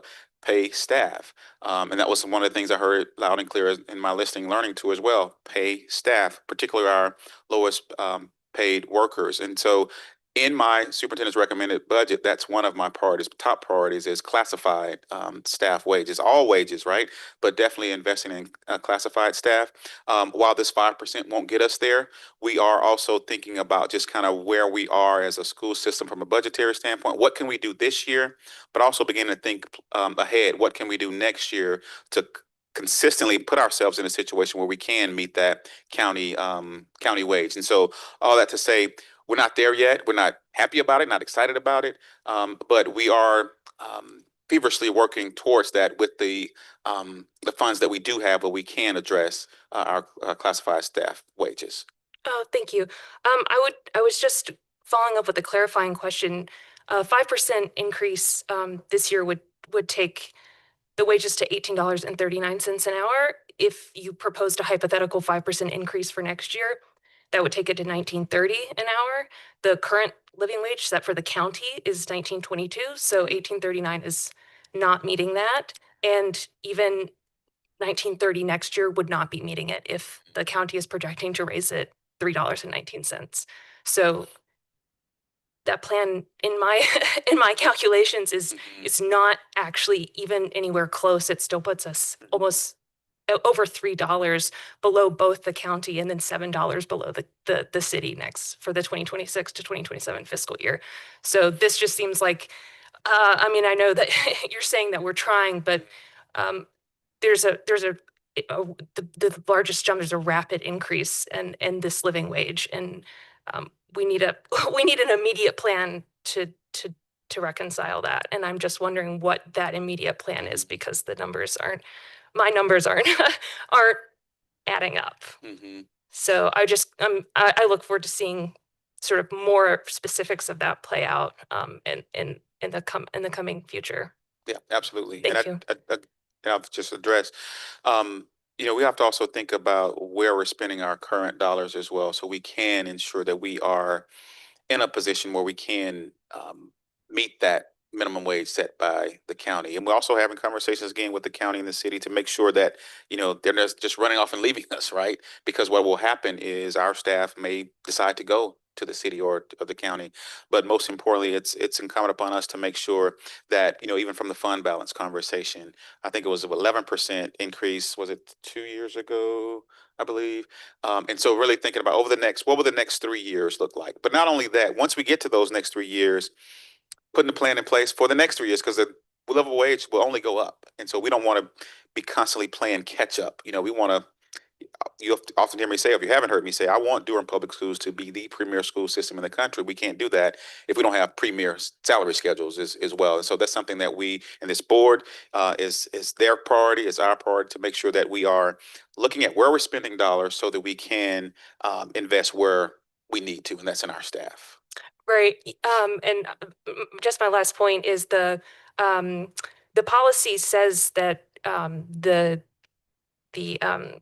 all full-time employees will be paid at least the minimum county wage. And so there's a point in there about if the chief financial officer recognizes that there is insufficient funding that will impact educational programs. So I'm curious about those conversations, and if there have been recognized, basically conversations that have happened with that policy, because from my understanding, the policy is not a try to reach policy. The policy is that is the standard, is that all full-time employees will be paid the county living wage. So thank you so much.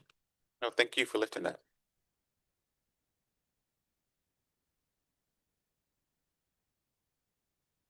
Good evening, everyone. I'm Michelle Burton, Durham County Commissioner, and I just wanted to comment on what the previous person just uplifted about raising the classified raises to a living wage, what is in the policy and things like that.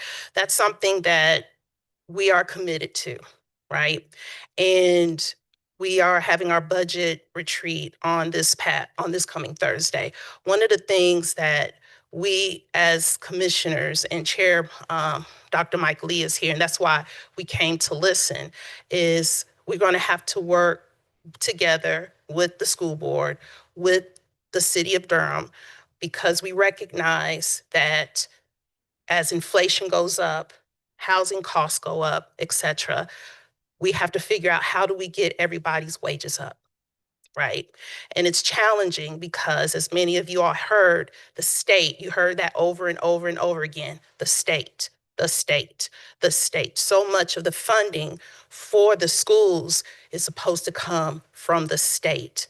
And unfortunately, because the state is not funding public schools, it's falling more and more of the responsibility of the counties. So this is something that we're going to have conversations about because we want our people to get paid. We want everybody in Durham to live here. Who wants to live here, they can stay here. And we're going to continuously work about and discuss about what can we do. So I just wanted you to know that we're hearing you clearly, loud and clearly about this issue. Thank you so much.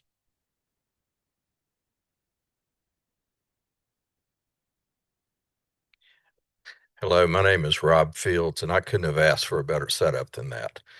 I have been hearing about we can't pay our workers because the state doesn't fund schools the way they need to. And in thinking about that, it struck me that the people who fund schools are the people. It's me. It's the citizens of the state. And right now, what we have happening is we've got some legislators who won't ask the people, won't let the people of this state, of this county, fund the schools the way they need to be funded. So I said, well, what are they doing with the money then? And did a little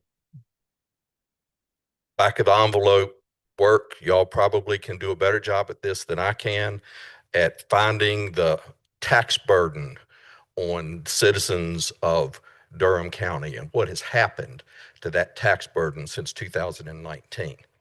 And from my back of the envelope calculation, federal income tax burden, it's about the same.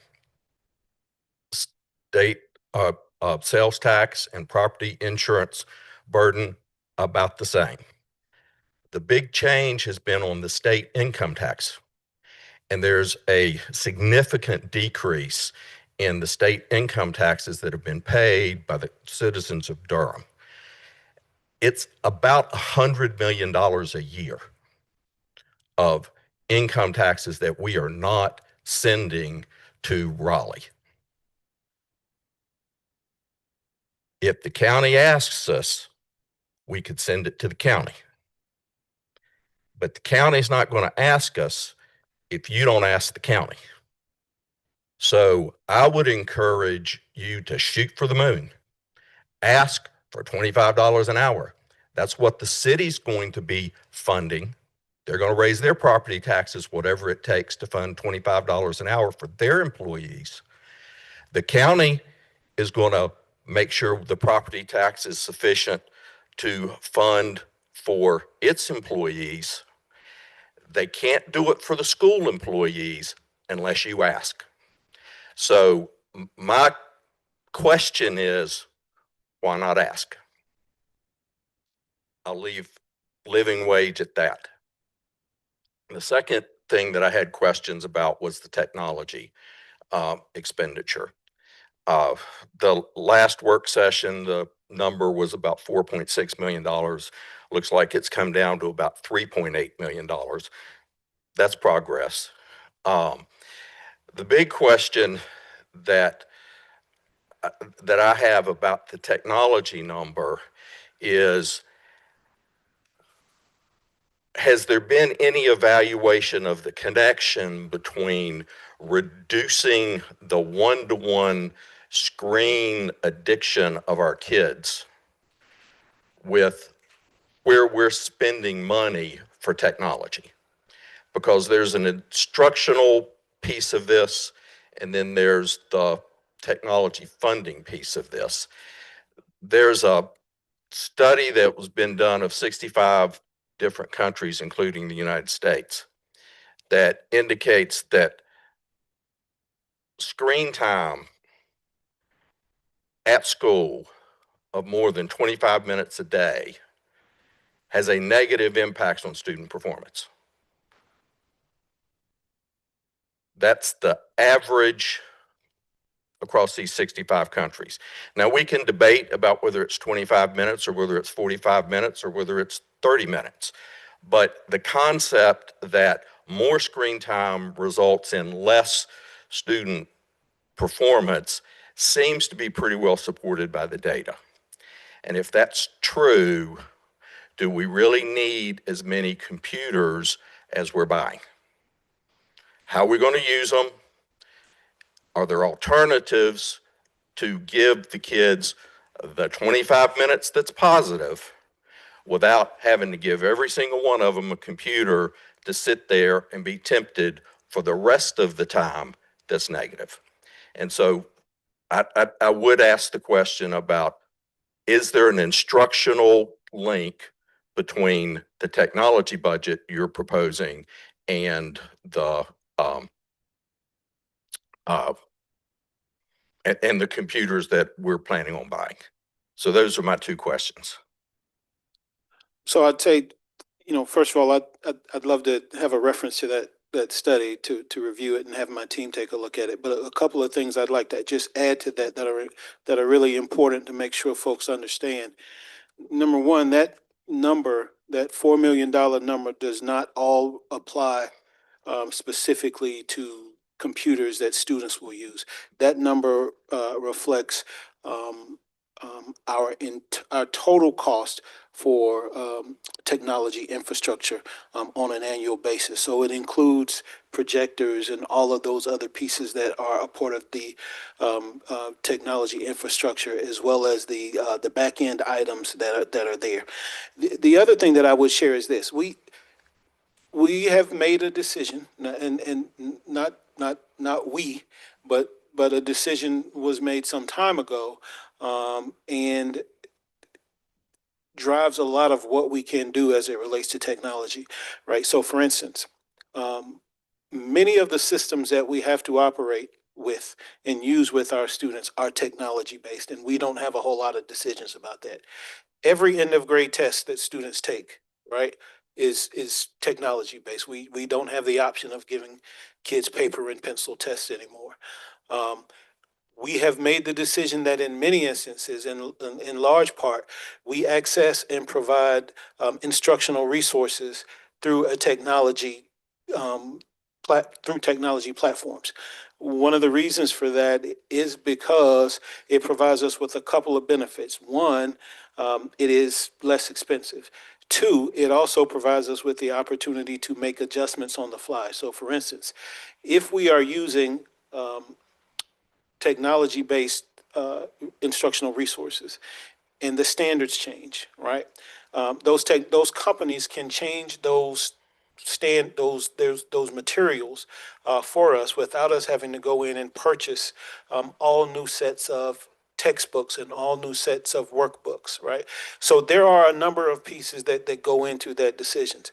I don't think that anyone would disagree with you about the need and, frankly, our interest in reducing the amount of screen time that students engage with in our schools. I think we know that the what I would call the proliferation of screen time has not necessarily been a positive, provided for positive outcomes for our students. And we focus and try to focus, particularly in our curriculum and instruction department, on helping our teachers learn to to provide instruction for our students in ways that we know are not technology based, but are research based, that lead to positive learning outcomes. And so, what I can share with you is that we rarely provide teachers with the opportunity or with instruction around the instruction that they provide that leads them to use technology as the single mode of transmission of information. I say all that to say, though,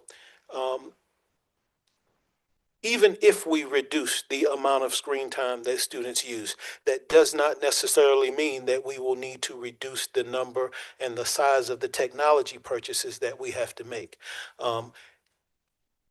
Part of what's really important to understand about what we tried to do with this proposal for technology is, and Mr. Teeter might be able to help explain it better, what we were trying to do was really create a structure that would allow us to make purposeful and intentional purchases, rather than finding ourselves in a situation where we have to make immediate and emergency purchases, which usually leads us to a scenario where we end up having to spend even more money on technology. So I certainly appreciate, your question. Agree with the premise of it wholeheartedly. Still do want to see that study, and we'll share it with my staff for review and see if there's some things in there we can glean that can help us with our work. Okay, I can hand you a cite and some quotes to the study.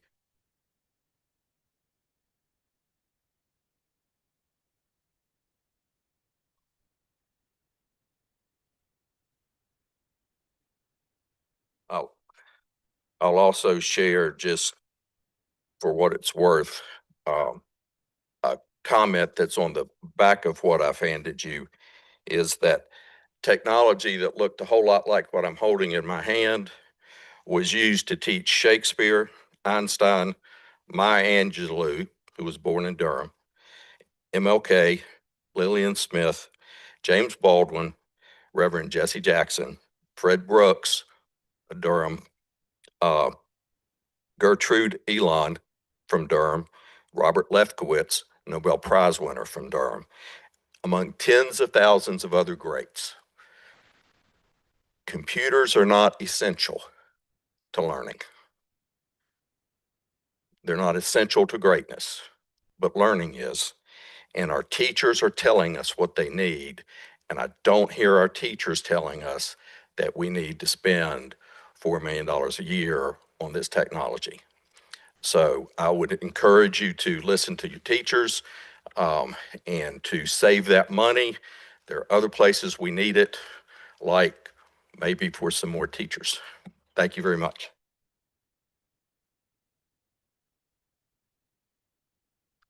My name is Christina Baldridge, and I first of all just want to say thank you. You have blinded us with science. My brain does not do any of that, and I'm really glad you're not doing it in DOS anymore. I have kind of a higher level question here, because I think everything we saw in those slides that at least I could figure out is pointing us to the assumption we're moving into a pretty big austerity moment in this district and the city and the county. And I'm curious, one of the things I thought we would see tonight was a little bit more about how we're going to start to think about what are probably trade-offs coming our way. And as a community, we were talking about things like technology and where we want to spend and whether that's got the ROI for our students. But when does that conversation happen? I understand we're going to have to pass a budget, but it also kind of sounds like maybe we, after passing that budget, start to make the more strategic decisions about how we utilize those dollars. So if you could explain that to the group, I would appreciate it. Yeah, great question that keeps me up. And I think too, and I wanted to kind of kind of follow up on some other comments kind of in that spirit, right, about the why this way, why that way. And I will say, I'm very guilty of sort of coloring the fiscal complexion of Durham in the past year, in the sense of, before coming to Durham, I always worked in communities that smacked your hand for asking for too much money. And so I think, right, so I think some of that has permeated the culture since I've been at the table, and I'm processing sort of the remarks that we've heard tonight, and we'll work as a team to think about that. So thank you for that. But then too, we have started thinking about trade-offs, right? And we have to start thinking about that now, at least to know what they might be. It's too late to think about that in May or June. And we were really fortunate, in the most recent cycle, right, where the board asked for a certain amount of money. It was a little over 16 million. I was pleasantly surprised to get a little over 12 and a half. A set of commissioners never gave me that much of an increase at one time. And so that was, and the board went through an activity, right? They had a prioritization activity of how can we do, like, we still want to do everything. How can we do it right? And in some cases, so we did do everything, but a couple of them, we scaled them down a little bit, to continue to make progress. And so, I do, I agree with your assessment. It does feel like there's kind of some shadows of austerity in the environment, and I think we see it in the private sector too.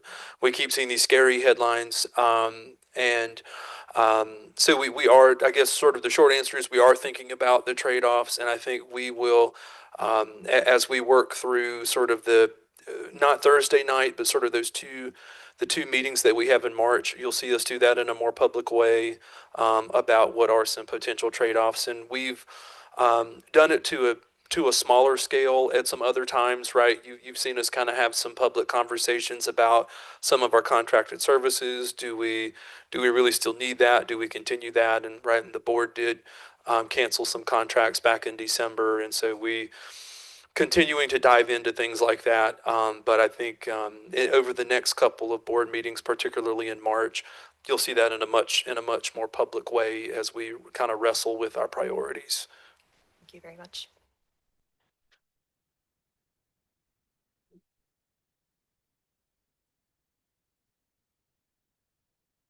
Hello, Krista Glenn, physical therapist.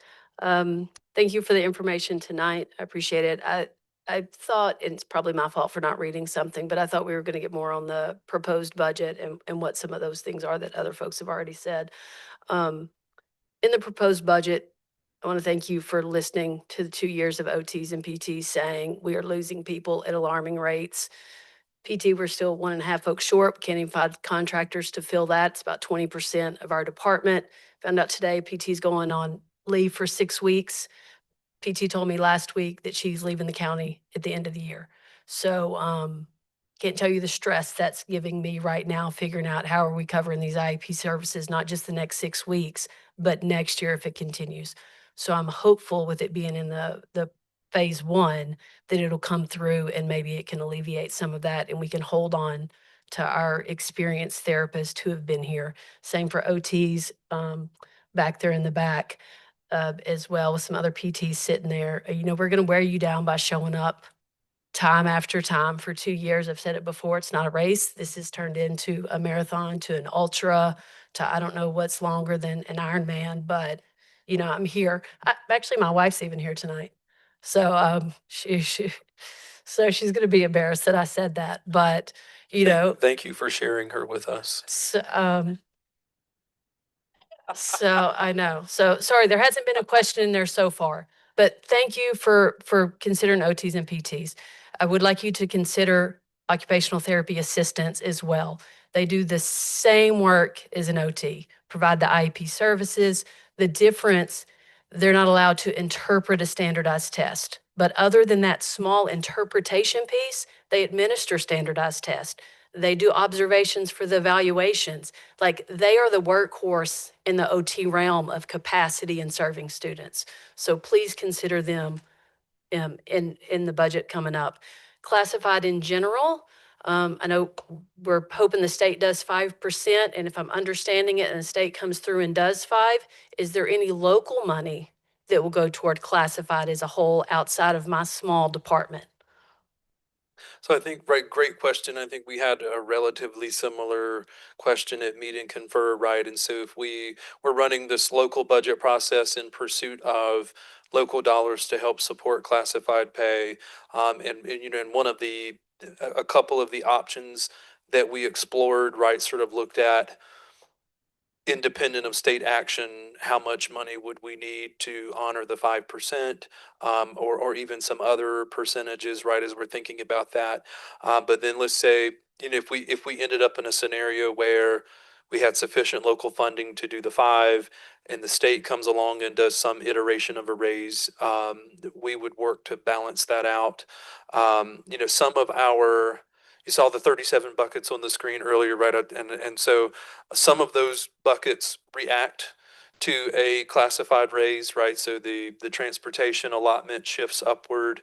The allotment for teacher assistants shifts upward when we see that change. And so we would have to just kind of follow those changes and add that to the pie we're working with to see what kind of blended raise could we do above and beyond that. But we would think about it in that way, knowing the progress that we need to make. Yeah. As a classified employee, my small group has been named and we appreciate it. But to hear meeting after meeting, classified pay is a priority, but to not clearly see for sure local funds above and beyond what we're hoping the state will do, that doesn't match up. Like not seeing a specific, here's locally what we're committed to doing for sure makes classified folks feel, are we a priority?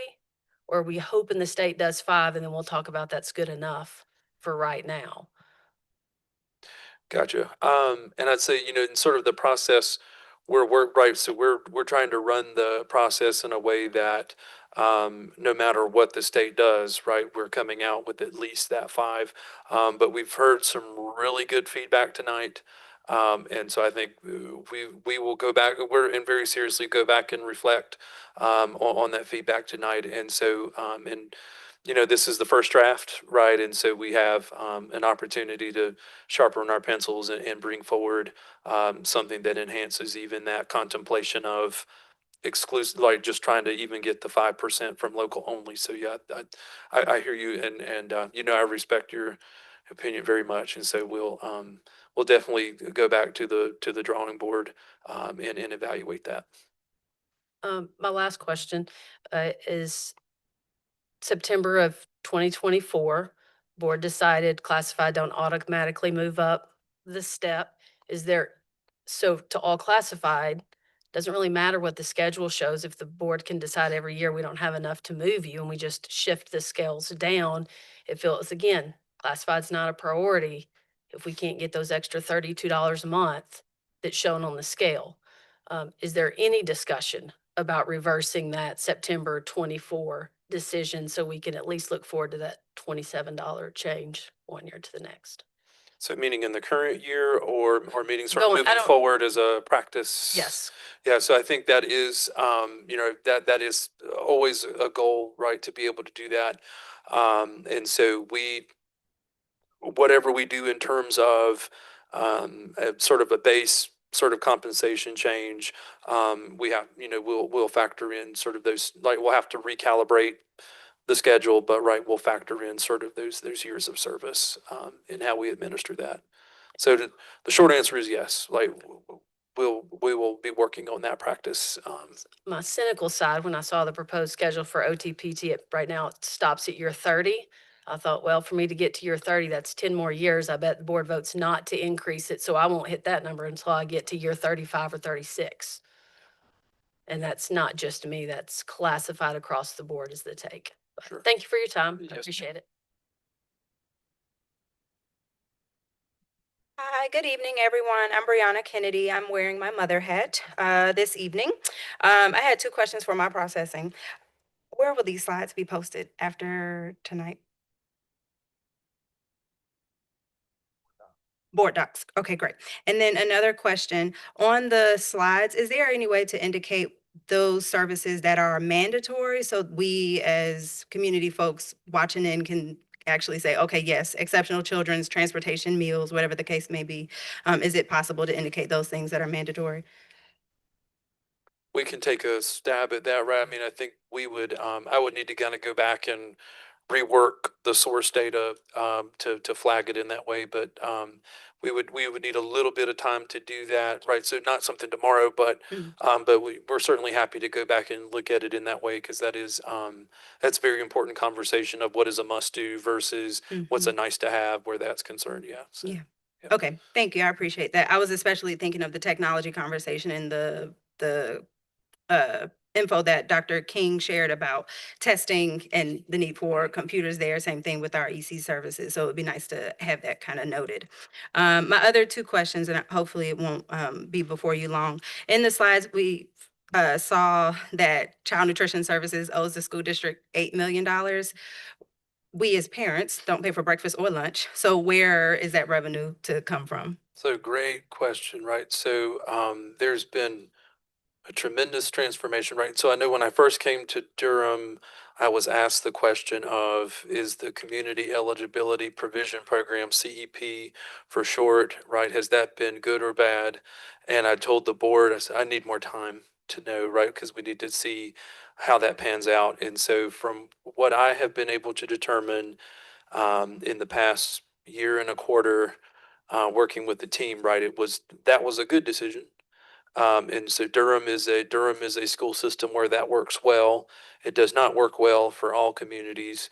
And what we have found is that the program over the last, I guess, the 3 years preceding my time here, made some kind of very expensive decisions, right, in terms of how they staffed the program and how the logistics worked, how they were sourcing the food and things of that nature. And I would just share, just very proud of Jim Keaton, who's managing that program. He had not really, for a few years, had a direct hand on the program and was a little less involved. And that turnaround started to happen when he was sort of back being immediately involved in making sort of the business decisions for that program, and being a partner with the finance staff. And that's, I think, why we've really seen that turnaround, is him sort of going back to some of our older business practices for the program. And that's put them in a position where in this year we're planning to recoup 3 million of what we had to float them. And I'm very relieved that the situation wasn't because of CEP, because it's a tremendous program, and it also helps our schools get out of those uncomfortable conversations that have happened with parents over the years about lunch debt and other things like that. So, yeah, did I answer your question? Can you add? Can you? Yeah, I'm sorry. I went on a tour. What was your? It was really, really helpful. And Yeah. so like, no, Yeah. thank Sorry. you. But the question was, how does Child Nutrition Services actually pay the school district back if we as parents are not paying for breakfast? or Right, and lunch? so okay, there we go. Okay, I'm with you now. I'm so sorry for my detour. You're fine. So when every meal we serve, they file a claim with the U.S. Department of Agriculture to be reimbursed for those meals that are served. And there are a variety of different rate levels, right? And so there's a certain rate if the student is eligible for free and reduced lunch, and there's a certain rate if that student is classified as normally a student that would pay full price for lunch. And so when we're in this CEP environment, they do a blend between the two rates. And I think Durham is fortunate where we had a lot of students that fell in areas that would make them eligible for free lunch. So our rate's been a little bit better than some of the other communities that have taken that step to do the 100% CEP. But ultimately, it comes from the federal government, and then we do receive some state funds that are intended, right? So it's all government funding. We also, business is business. We also do provide some catering for charter schools.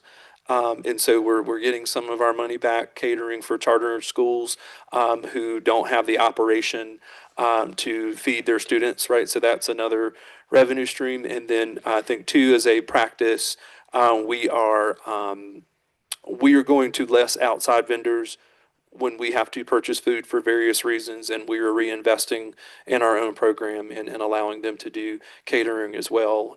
So those are some other spaces where they make money. Okay. Yeah. Okay. And my last question was, in the post-entry plan, one of the bullets noted that budget decisions are going to be guided by student success metrics. I'm wondering if these dollars have been mapped onto student success metrics beyond EOGs. And another idea is just having something publicly available where we can see, here's the budget that's leading this year, here's what we're seeing for attendance even, here's what we're seeing for graduation rates, ISS, restorative practices, sorry, things like that, if that's in the works or not. In the works, and that is something that our board has asked for. Even this, in this budget development cycle, our board has asked, to ensure that any line item that we ask, it's aligned to our strategic plan. So I think there will be an opportunity with our dashboard that can kind of help us with that regard. And in terms of ensuring that the dollars that we're spending are having the intended outcomes on Gotcha. academic Okay. achievement. Thank y'all. Thank you. Hey, Rebecca Ferguson, also a parent. I wanted to ask if you guys are aware of any hope or insight around the state's funding of students with disabilities. I think there have been some recent proposals at the state level to change the percentage cap per district and potentially do a tiered model instead of a flat rate per student. And I just wondered if you guys are advocating for that or what hopes there might be.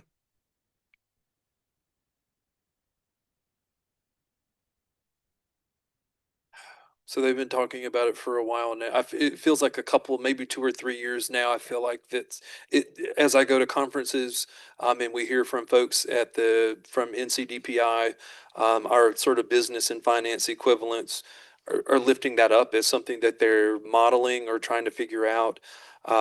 It's still not there yet. I'm supportive of that model. I think it would be beneficial for a community like Durham where we do exceed that cap and we're a space where people are coming because they know we're going to do everything we can to take care of those students, right? So no immediate movement yet.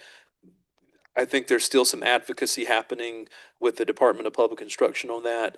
But I'm supportive, and in the finance officer space, when I've been asked for my opinion, I've been supportive of that effort. And Yeah, I think that's where when even our most recent superintendent regional meeting, as we were beginning to talk about our legislative priorities, that was one of the things that we all agreed on that we will have consistently in our legislative priorities as our board is developing those. And so, for those that may not know what she's talking about, is there's a 13% cap in terms of EC funding that the state will only give you money for 13% of your EC students. Well, we have 16.4% of our students that are EC. And so based on the 13% cap, we get about $24 million for our EC students. If the cap was removed or aligned with the number of EC students we have, we would get another $5.5 million. And so, yes, we would continue to advocate for that. And I will tell this group that a lot of times people look at that, oh, that's an EC problem. I don't have an EC child. Well, that $5.5 million has to come from pulled from somewhere, somewhere right? else, So it's yeah. impacting all Yeah. all of our students. And then I will even go a step further in terms of the federal level, in terms of ensuring that the federal government fully funds IDA to the 40%. Back in 1975, the year I was born, PL 94-142, they said that they would fund special education. At that time they were calling special education to 40%. I think the closest it got was maybe around 15%. It's right around, it's just 10% now. And so funding at the advocacy at the federal level and at the local level to remove that cap or increase the cap. Right, right. Yeah. And then, I mean, and so, obviously we're not able to rely on the state right now for anything consistent, but in the absence of that, and then also seeing the slide where you talked about the impact of decreased enrollment and specifically thinking about that from an EC students with disabilities perspective, who are not going to be leaving the district to go to private schools because they can't. So what long-term planning are you guys doing and thinking about continuing to lose support there? But we have needs, we have our therapists in the back. Those costs are either not going to change or they're going to become more expensive, but we're losing other funds that you're going to be able to pull from. So what long-term planning are you doing in terms of thinking about our EC students or students with disabilities and how we can continue to give the services that are federally mandated?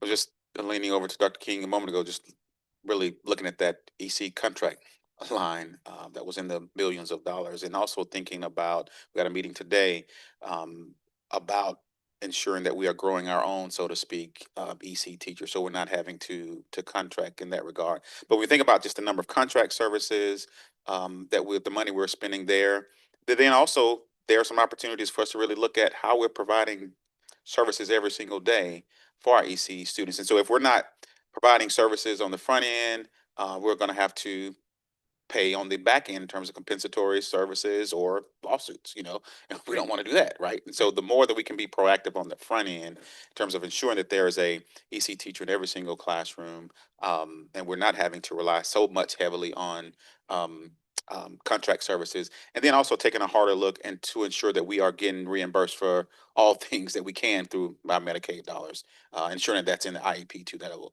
help us support that. Yeah, well, I And then just, the last thing I would say is just ensuring that we are, I'll often say, retention is a new recruitment, making sure that we are doing right by our EC teachers that we do have, and retaining them is a step in that process. yeah, well, I'll continue to put a plug in for keeping the folks that we have that are here in this room that come to every meeting. Um, and yeah, and just thinking long term. I mean, if we're asking the county for money, whoever it is, like working with Dr. Bell to look like, let's look out a couple years, let's anticipate what could be the worst case scenario. So thank you. Thank you.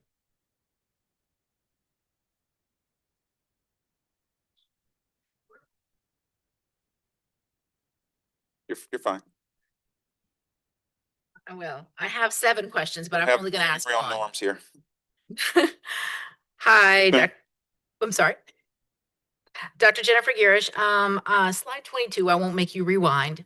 This is a little bit more about the international teaching staff. The line item had like 22 million, I think. How many teachers did that or does that cover? I understand that, with the $100,000 HB1 visa fee that rolled out September of last year is going to make it infeasible for us to continue that program. I'd be interested to know how many slots that's going to leave open for us and what our plan is for filling those and what we're currently using those positions for.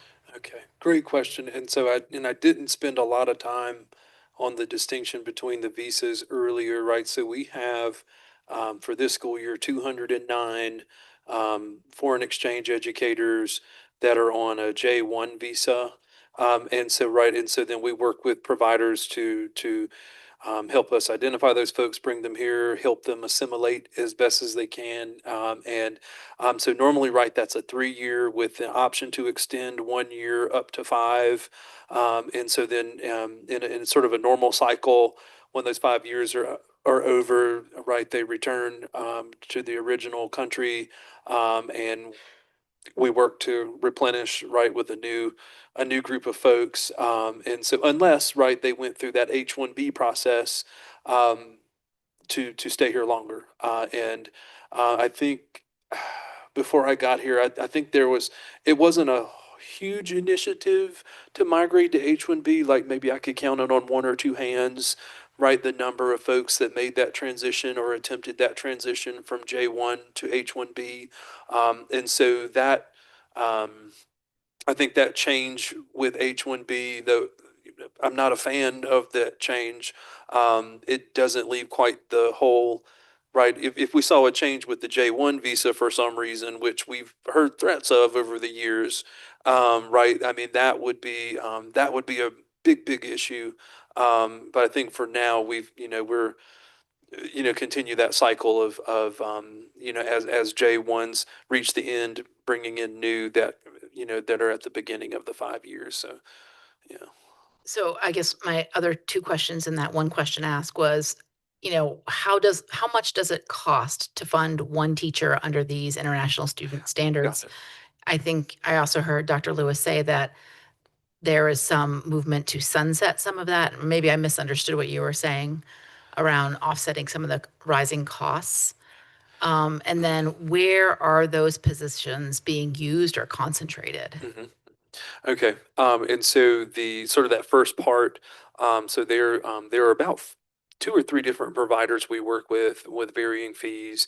I don't, I could stop and pull up an invoice right now, but it's several $1,000s per teacher for that fee. In addition to that, right, we're paying wherever they land on the North Carolina teacher salary schedule. And, and they come to us there's some trade-off with that contract cost in that they don't contribute to the state retirement system and then they don't participate in the state health plan. And so some of those expenses not being on the table sort of trade off the fees that we pay to the provider. And in terms of usage, we kind of see it across the board. Right, we see them in elementary, we see them teaching foreign language in all levels. And I think certainly we see them in more schools than others because we've got some principals, I believe, that they're able to sort of work with international exchange better than others. And so I think there's some strategy, and I don't want to misspeak, but right, I think this school year was the first one where we maybe piloted a couple of EC foreign exchange teachers, and so that's sort of some new territory for us this year. But I think traditionally they've been sort of sprinkled throughout multiple areas with an emphasis on harder to staff. And have we looked at the outcomes of the international teachers compared to the other ones? I mean, I'd be very interested if we're thinking about, I think Dr. King used the phrase research-based, but I would want it to be evidence-informed, evidence-based. Like, is this an evidence-based approach to filling teacher shortages? And that's where I think the whole budget needs to be going towards, are these evidence-based approaches? But would love some additional information on how are we tracking metrics on some of these programs, including the use of international teachers? Thank you so much. Thank you. And I will just say that that's why you probably hear or, here in the community, many of our principals are, clamoring to keep their international teachers because the classrooms that I go in, international teachers, they're some of the most structured, and we are seeing some academic gains as well. As a matter of fact, our last year, 5th grade math, I want to believe, 5th grade math, the highest scores in 5th grade math came from international teacher in the district. That was CC Spalding too, by the way. All right, we're at 8:24. Thank you. Give yourselves a round of applause for hanging in there with us. Thank you so much for attending. Thank you so much for your engagement and your question. This is just one piece of the big, large puzzle that we will bring to the board as it relates to our final budget. Tough times, tough decisions, as was indicated earlier, and enrollment down. And I will say, it's not just a Durham Public Schools thing. Of the 115 districts statewide, 112 saw a decrease in enrollment. But when we look specifically here in Durham, a couple of things may have contributed to that. About 646 students enrolled in charter this year. It's an increase from last year. About 315 families decided to take advantage of the opportunity scholarships. And then we had 5 years ago a lowest birth rate that we've seen in quite some time, and that was in 2020, when we thought people would be in the house making babies, but they didn't. So I guess they were social distancing inside the house as well. But that next year, I guess so. That next year we are seeing an increase, and so hopefully those little kindergartners will be realized next year.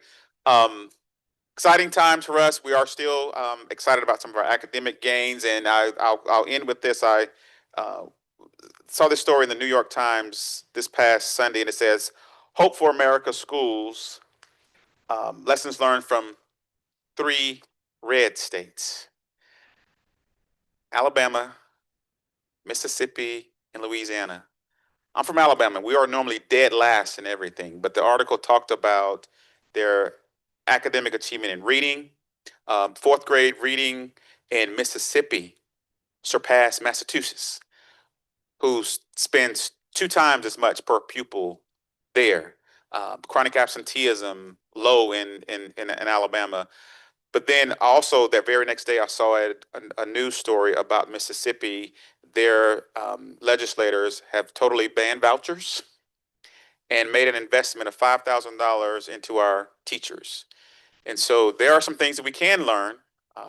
Not a fan of every red state, but there are some things we can learn from in terms of just investing in our teachers at the state level and saying no to vouchers. But we will continue to do the good work of moving forward with taking care of our staff, but most importantly, continuing to improve outcomes for our scholars. Thank our cabinet for being here. Thank to our board members for being here. Please tune in this coming Thursday or attend our board meeting in person as we continue to develop this budget. Thank you so much. Have an amazing evening. Thank you.